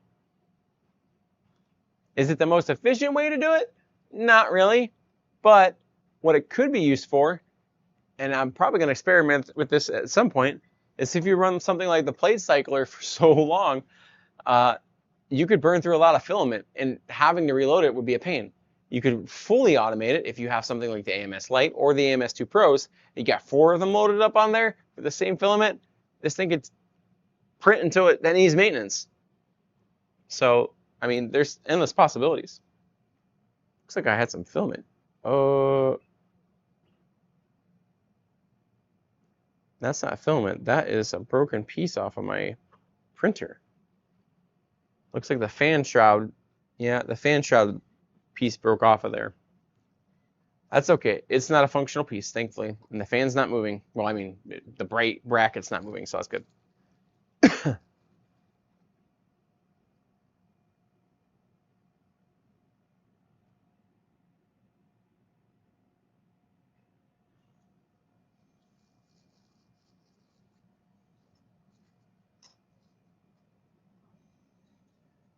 No way. What plate cycler? So I just put it on a video on our channel today on this machine right here. Riley, I need you to move, buddy. Can you get down? Can you get down for now a little bit? Thank you. So the plate cycler, I don't know if you can see it on camera or not, but there I have a stack of 7 bill plates back here, and this is made by Chi2 Systems. And you start with the plate on there, but as this prints, you have to use their translator software. You program it in Studio, all your plates that you want to do. You slice it into a G-code file. You throw it into their thing. It spits it back out to you. You reload it up to Bambu Studio and send it through here. And this is the potential that you have with your machine. It grabs a plate, pulls it forward, goes back again, pulls it forward a little bit more, and then it kicks it back onto the plate, and it starts the next print. Check out that video I just dropped. It really breaks down like what the functionality of it is. It's really cool. I had so much fun filming that thing. But that's how it works. It can sit there, and we have an affiliate link if you want to use that. You can get it from Amazon or through our Amazon affiliate link or straight from Chi2 Systems. But it literally just pulls that plate, and every single time, and then this part I can't do it because the printer's got to do its thing. The head rolls past this, and it picks this up, and then it'll spit it off and then grab the next one. It's really cool to watch, and it's even cooler to come down in the morning after an overnight series of prints and have like 3 build plates waiting for you just to stack up on top of each other. It can handle up to 10, but if you get good enough at it, you can do more than 10. What you have to do though is you have to, once it gets down to like 5 plates, clear off the other 5 and put them back on there and just program it to do 15 plates. Just make sure you don't run out of plates or it can cause a mess. That's not official guidance. That's just Ken saying, hey, you could do this.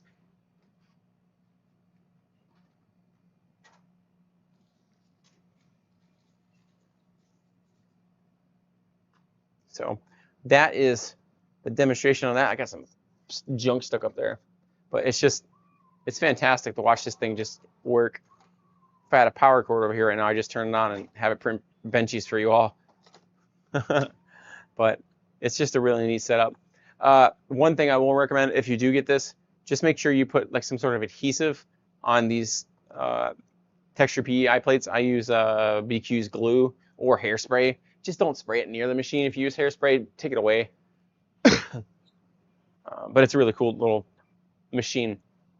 I printed, it's got to be close to 200 jellyfish clickers from a star in that video. Well, not in the video, but that video is part of all those I printed.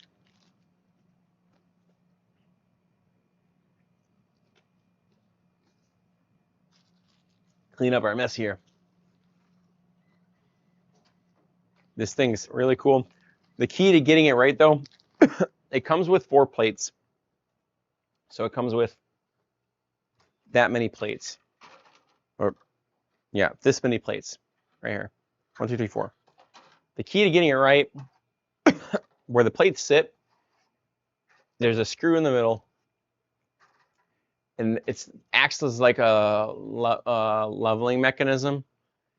You're gonna have to adjust it for the number of plates you have. If you have 4 plates, you're gonna have to screw it in less than if you have 8 plates. I learned that the hard way because I'm like, why isn't that printing? But that's the hardest part of the functioning. to me. The other hard part might be the slicer, but if you know how to export to G-code instead of sending it to printer, you'll be fine. And Chi2Box, in that video that I did, I put their directions up in a portion of the video, and because normally I'll do an unboxing and an assembly that's not as quick as that one is, but Chi2Box really went out of their way to break it down. I tried to film it better, but I couldn't. So I was very impressed with that.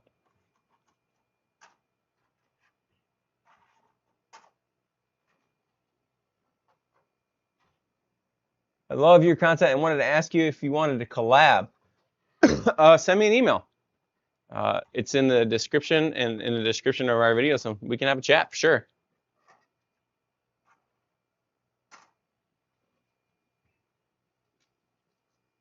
I appreciate you loving the content. We're just out here doing our thing with cats. But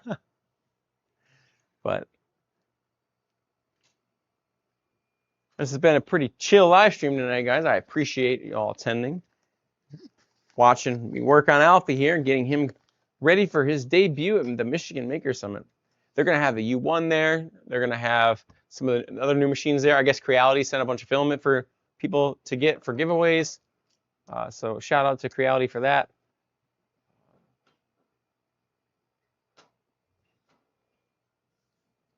Super excited. I won't need this fan anymore, so put this in the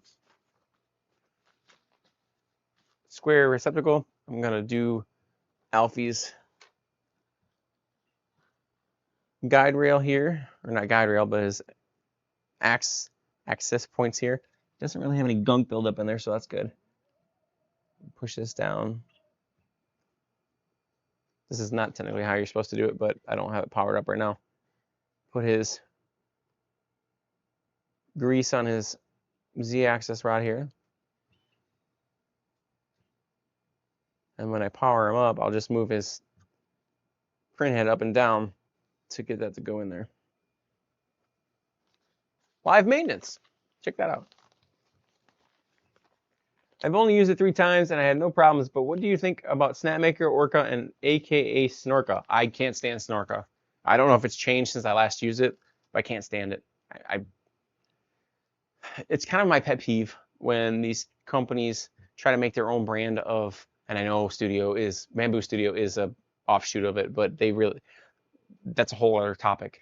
But standard Orca slicer just works, and it's community driven, and I understand the reasoning for companies to do it, but at the same time, take what the community has done and just like embrace it. Open source is a great thing to have. If you're not going to do open source, please make your systems an ecosystem like Studio has. It's very fluid to use. It's very, if you're going to release a printer, have the software ready for it. Don't build the software later. To me, it's just more clunky to use than regular Orca Slicer, and I have to use Orca Slicer for all my other machines that aren't Bambu. The Centauri Carbons, the Wondermaker, the Snapmaker, all of them I use the Orca Slicer for. So that's my thoughts on that. It is a pain point for me. It happened with Frozen, with the Arcro. Like they wanted to do their, I think, did they call it picks-ups or something like that? And then they're like, oh, okay, we're gonna use Orca Slicer too. And it just, hey, Orca Slicer is already built. It's very well taken care of as far as I'm concerned, as from the community. So I hope that answers your question. Chad, once I get used to the Bambu A1 Mini, what do you suggest is my next 3D printer? When you get used to your A1 Mini, I would say, let me define the getting used to point. When you've had to do something like I just did, you've had to break down the extruder, you've gotten into it, you've learned what the extruder system does and how it functions, that's when I would say you're ready for your next printer, because you've learned how extrusion systems work and what the filament does when it goes into there. It's just you don't just see it go in, you actually like really understand. And that was like an illumination moment for me too. when I was like, okay, now I know how it works. Okay, what's the next printer I would get? If you have the A1 Mini already, just for familiarity purposes, I would stay in the Bambu ecosystem. And let me tell you why. If you go branch out to another printer brand, different printer brands are different, obviously, with their designs and things like that. As a new hobbyist, familiarity is going to be at least for me, it was, as the comfortable zone. You already know how the accessories usually work with it. Uh, I would go from your A1 Mini to maybe the A1, or if something similar, if Bambu releases like the A2, or even the P2S, because, and the reason why I say the P2S and not the P1 is because you're already used to that quick swap nozzle from the A1 Mini. The P2S has that quick swap nozzle. It's a little bit upgraded, but you still get that familiarity. If you go back down to the P1S, you have to change out the nozzle manually by I want to say it's 2 screws. I can't remember exactly. I think it's 2 screws. And that's kind of clunky. And they really, when they put these units out, that the quick swap nozzle makes it so much easier to change in and out of the nozzle. So either the A1 or the P2S is what I would suggest if you're going to stick with the single color, multicolor systems, or wait and see what Bambu is going to do. I don't think it's going to be long, and we're going to get something from them.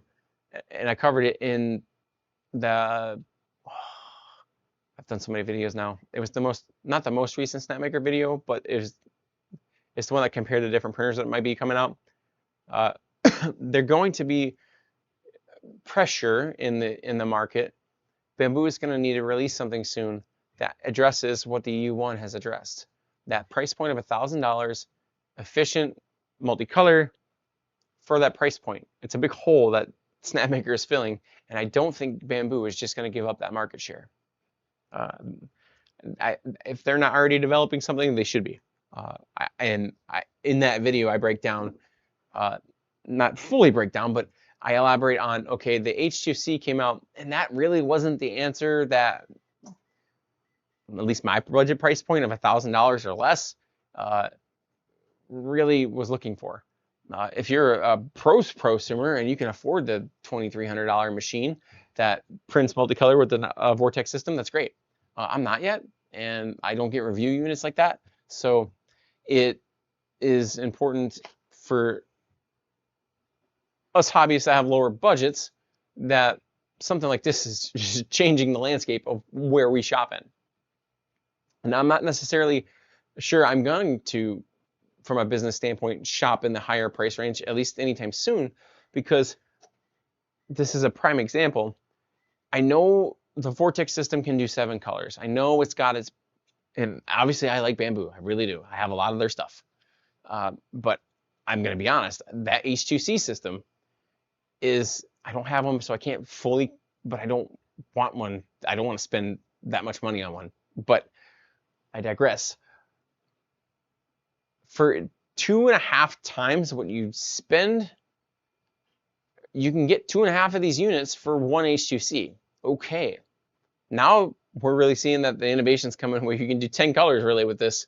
I think that still needs to be flushed out, but my point is the Bambu has room to grow when it comes to the efficiency of filament. And I would wait for that printer if you're not in a desperate need, if you're not critically expanding your making.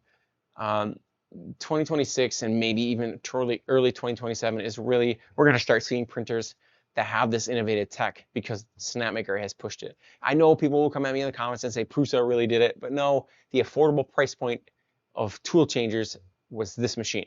I'll die on that hill.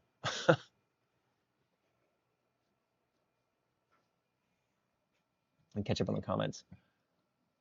A3D, do you know how to design? I'm gonna give you a big fat no on that answer because I don't have the time to learn it right now. I wish I did. I use a lot of commercial licenses to print the products that I do.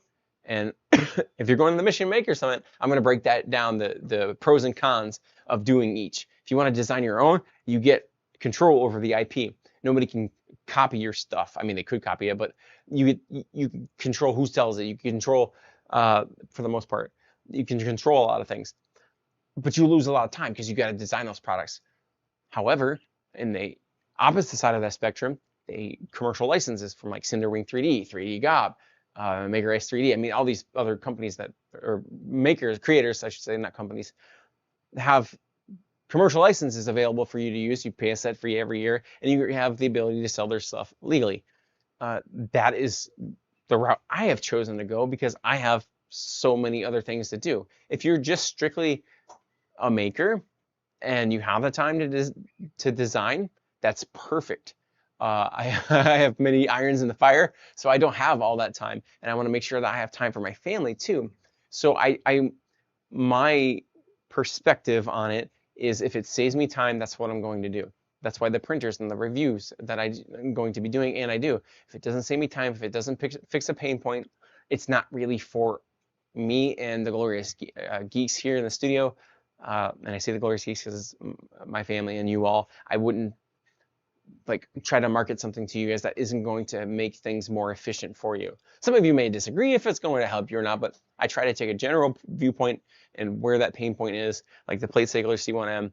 I didn't even realize how much of an upgrade this is because this can print now 24/7 while I'm sleeping. I don't have to interact with it, and I didn't even realize it was a pain point for me because I didn't realize how much I was losing out on. Now I can batch print parts, and Alfie is going to wind up sitting sometimes because he's too fast. The other printers can't keep up because of the automation. But it's things like that and the BQ stuff. I have all their build plates. I wouldn't have these on the machines if I didn't believe in them, if I didn't think that they actually worked. So that's important to me. Catching up on some comments. See if you really like it, then see if you want another at Chad.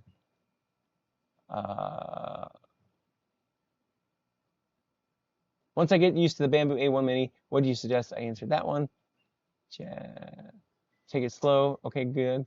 See if you really like it. Got it. Do you know how to design? No, actually, acutely. A2 comments interest me because I have an A1 and I love it, so I would wonder how the A2 might be. I'll answer that in just a second. A3. Also, how do you think the Snapmaker got the U1 so cheap? I'll answer that in just a second too. Chad, good advice. Okay, so 2 questions we got. We got the A2. I think it's coming. If you've seen our video that has the co-print printer in it, I think the A2 version is going to have multiple tool heads on it. It's easier for them to do that on that machine because it's got a bigger frame. Will it have two tool heads with dual extruders on them, like the H2D? Possibly. It might make the machine a little bit bigger, but if it can have 2 tool heads with dual nozzles, that's 4 colors. See where we're getting at here? Sub 1000 with AMS units, that would be nice. Even if it's just for drying purposes. That might take some landscape from this unit. So that's the A2. Possibility. I don't know. I'm not Bambu. Or I'm not even affiliated with them, even with affiliate links. The second question, how do I think the Snapmaker got the U1 so cheap? Okay. That's a layered answer. The Snapmaker looked at what Prusa did. I'm not going to sugarcoat this in any way. They looked at what tool changers do. And they said to their R&D department, how do we make this cheaper, smaller, and more affordable? They had to do the R&D. There's no other unit that I'm aware of that is like this. Prusa's XL, I believe is what it's called, has got 5 tool heads, and they're massive. And it's like, it was like $3,500 before this unit came out. It's come down in price a little bit. And they took what they did. They took the engineering that went into that, and they researched and developed it further. And then they said, okay, well, how can we cut costs? We don't need a metal enclosure. We put a plastic one on there. That's going to significantly cut at least the shipping cost because it's not going to be as heavy. Then they looked at how the filament is fed. They just basically took everything and they looked at the different supply lines that they could get a hold of. They got a hold of different manufacturers that make these parts, and they said, hey, let's make something together. So they took an idea that was already innovated, and they figured out how to put it in their budget.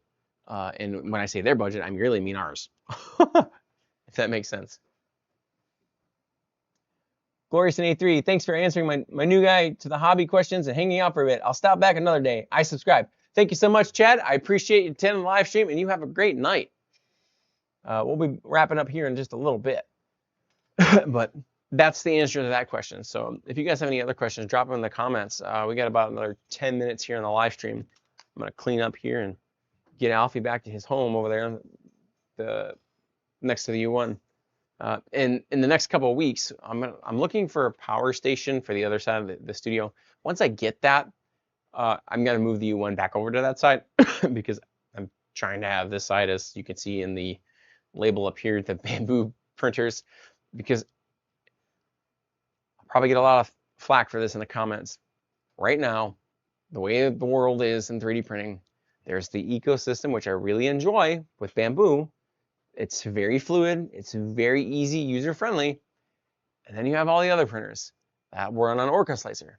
Not knocking Orca Slicer, I use it all the time for all the other printers. But Bambu's got their ecosystem, and they've locked it down. I'm not going to sugarcoat that either. It's really hard to use. They're not open source. And what I mean is, like, those videos you're seeing of people doing this innovative tech stuff on the U1, you can't really do that on Bambu printers. They've locked down their stuff. That's the trade-off. You get the great ecosystem in the Apple user experience, but that's why the studio is kind of a reflection of Bambu and everything else. Now, will there be another ecosystem that comes out and I got to have a third section? That would be great. I would love to see that for the whole field of 3D printing. A3, do you think I should get the BQ plate for my Snapmaker? I have it on my A1. Absolutely, 110%. I'm going to tell you yes. I have on this. Go back if you have time. Go back and look at all of my Snapmaker content. That build plate has not moved in months. Since I put that build plate on there, I have not used that gold one except for once. I was trying something with PETG. I'm like, why am I having this lifting issue? But it's because of the contact points were so tiny. Even the BQ plate was having a hard time. I used their BQ glue with it, and it helped. But strongly suggest that upgrade. There's a link in the affiliates. If not in this chat, then it'll be on our U1 video page for that. Saw a cat in the thumbnail. Not disappointed. Monster Matt. I appreciate that. Cat in the thumbnail. That's awesome. I didn't know that he was in the thumbnail. But yeah, we have 4 resident furry felines in the studio. Momo is the black and white cat. We got Dante here. He's our little lemur cat. He's got a super long tail. Kilala, who made her elusive appearance. And to answer that question I asked everybody in the live stream earlier, she's only appeared on 2 videos the entire time I've been on YouTube. I've been on here for about a year now. And she's appeared, and I'll let you find out which video she did appear on. But this is the second appearance she has had. She is very shy, so congratulations. If you attended this live stream, you got that treat. And if not, you can go back and view that. But she did appear, and she is off somewhere in the studio again. And then we have Riley, who is our orange cat. He is very, very rambunctious and friendly. It does live thumbnails when live, apparently, or preview. Oh, cool. Yeah, so they're our management team. You'll see them pop in videos too all the time. Dante is our parts supervisor. He likes to play with the parts as I'm disassembling them. But yeah, we all have our furry friends here in the studio, even though they clog up my printers and have to replace fans if they don't have enclosures. A3. The U1 so far is not disappointing. And that is what shocked the world. There were so many questions in the beginning of this Kickstarter. Hey man, is it gonna work? It's on Kickstarter. But then everybody started backing it. and we saw production units being built in the behind the scenes footage, and then they got to us and they just worked. I had a little bit of a gripe with the printer when I first got here because I was like, man, that travel speed when it's printing, in one of our first review videos, since then there's been a firmware update, and I don't have maybe a couple small gripes, but all my printers get gripes because I care about them and I would like to see them flushed out. There I go, using the purge waste reference again by accident. But this printer, I can't stress enough on how good Snapmaker has made it, and I'm so glad they did because now it pushes the whole industry of 3D printing forward. Now everybody else gets to play catch up to what they have done with the waste-free printing, or minimal waste printing at the very least. I wish more printers would just run plain Clipper. Yeah, me too. There's a benefit of being able to be open sourced. So it's very exciting to, and welcome to the live stream, Monster Matt. It's very important to have open source because it's another way that the community can push itself. And of course, you have the closed source firmware, which can push innovation in its own way, but it's more profit push, I guess. They're incentivized by profits, so it's just a different way to do it. Like, it's crazy that I'm getting Bambu quality. Yep, it's awesome. It's going to push the unit, the whole experience of 3D printing forward.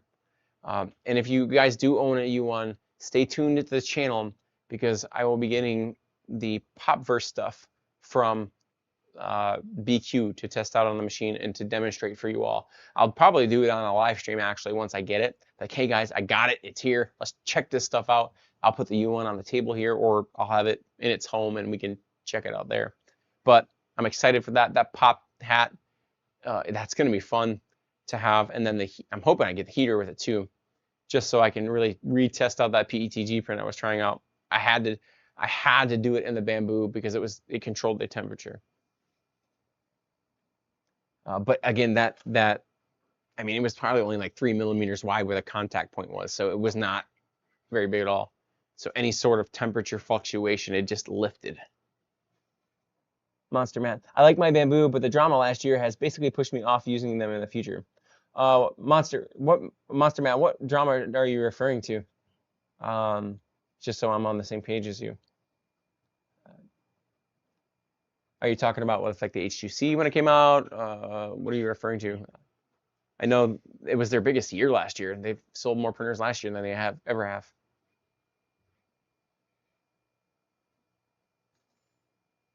Yeah, I'll post on the community page, A3 and everyone else that's attending, or Replay family if you're watching. I'll post on the community page when it arrives. I'll probably do a short like, hey, it's here. Check this out. We'll be doing it this Wednesday. I'm not expecting it before the end of March. If it does get here early, I will definitely be excited, and you will know. The security stuff. I'm not sure I'm tracking, so I'm gonna have to do information on that, or information research on that, because if there's security issues, I'm interested. I know FlashForge got some flack lately for some stuff that they put out there and then later retracted, so the community is not happy about that. So I'll have to do the research on the security stuff. But yeah, and then Elegoo last year had the big blunder with their multicolor printing for the Centauri Carbon 1. And then what did? They released a Centauri Carbon 2 that has multicolor printing. Late to the race on that one. I love their machines. They work extremely well. If you have a Centauri Carbon 1, I do want to point out, be careful of your hot end connection when you take it off there. Try to hold it when you pull it off there, because it can wiggle loose off the PCB board, or PCB. And then the only way to get one is to contact Elegoo support. And it took me forever to get mine. I just recently got that one back up and running. And I'll flip you guys over there to show you what I'm talking about. Over there on that side of the studio. Hey, there's Dante. Oh, look at all the stuff I printed over there. It's a mess. Sorry, guys.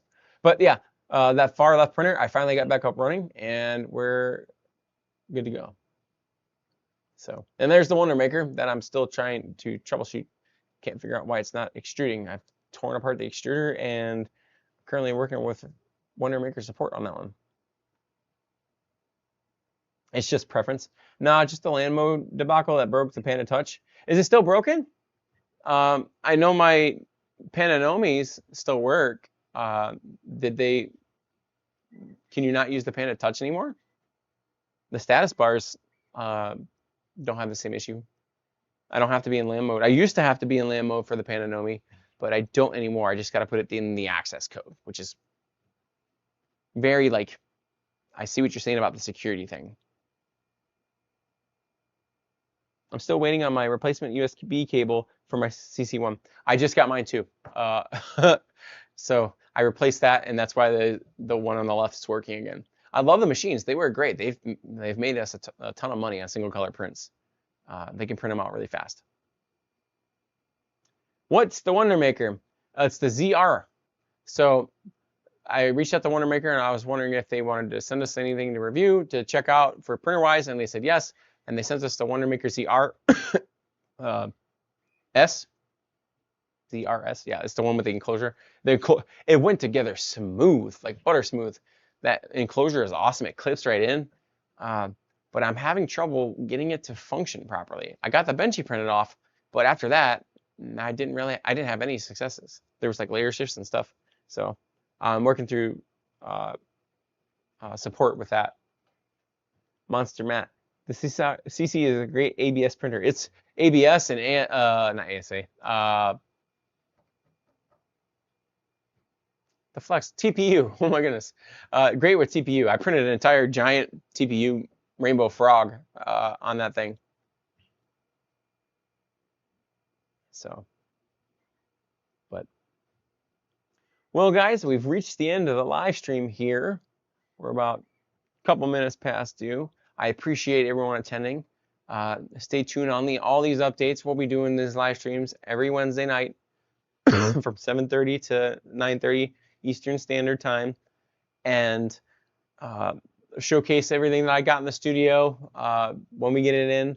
Or if I'm not going to showcase it, I'll at least show it to you, as long as I'm not under an NDA, which I'm not under any of those currently, so that's good news for everyone. But I really appreciate you all attending these and supporting the channel. So I hope to see you guys all next week on Print Pretzels. And until then, be glorious.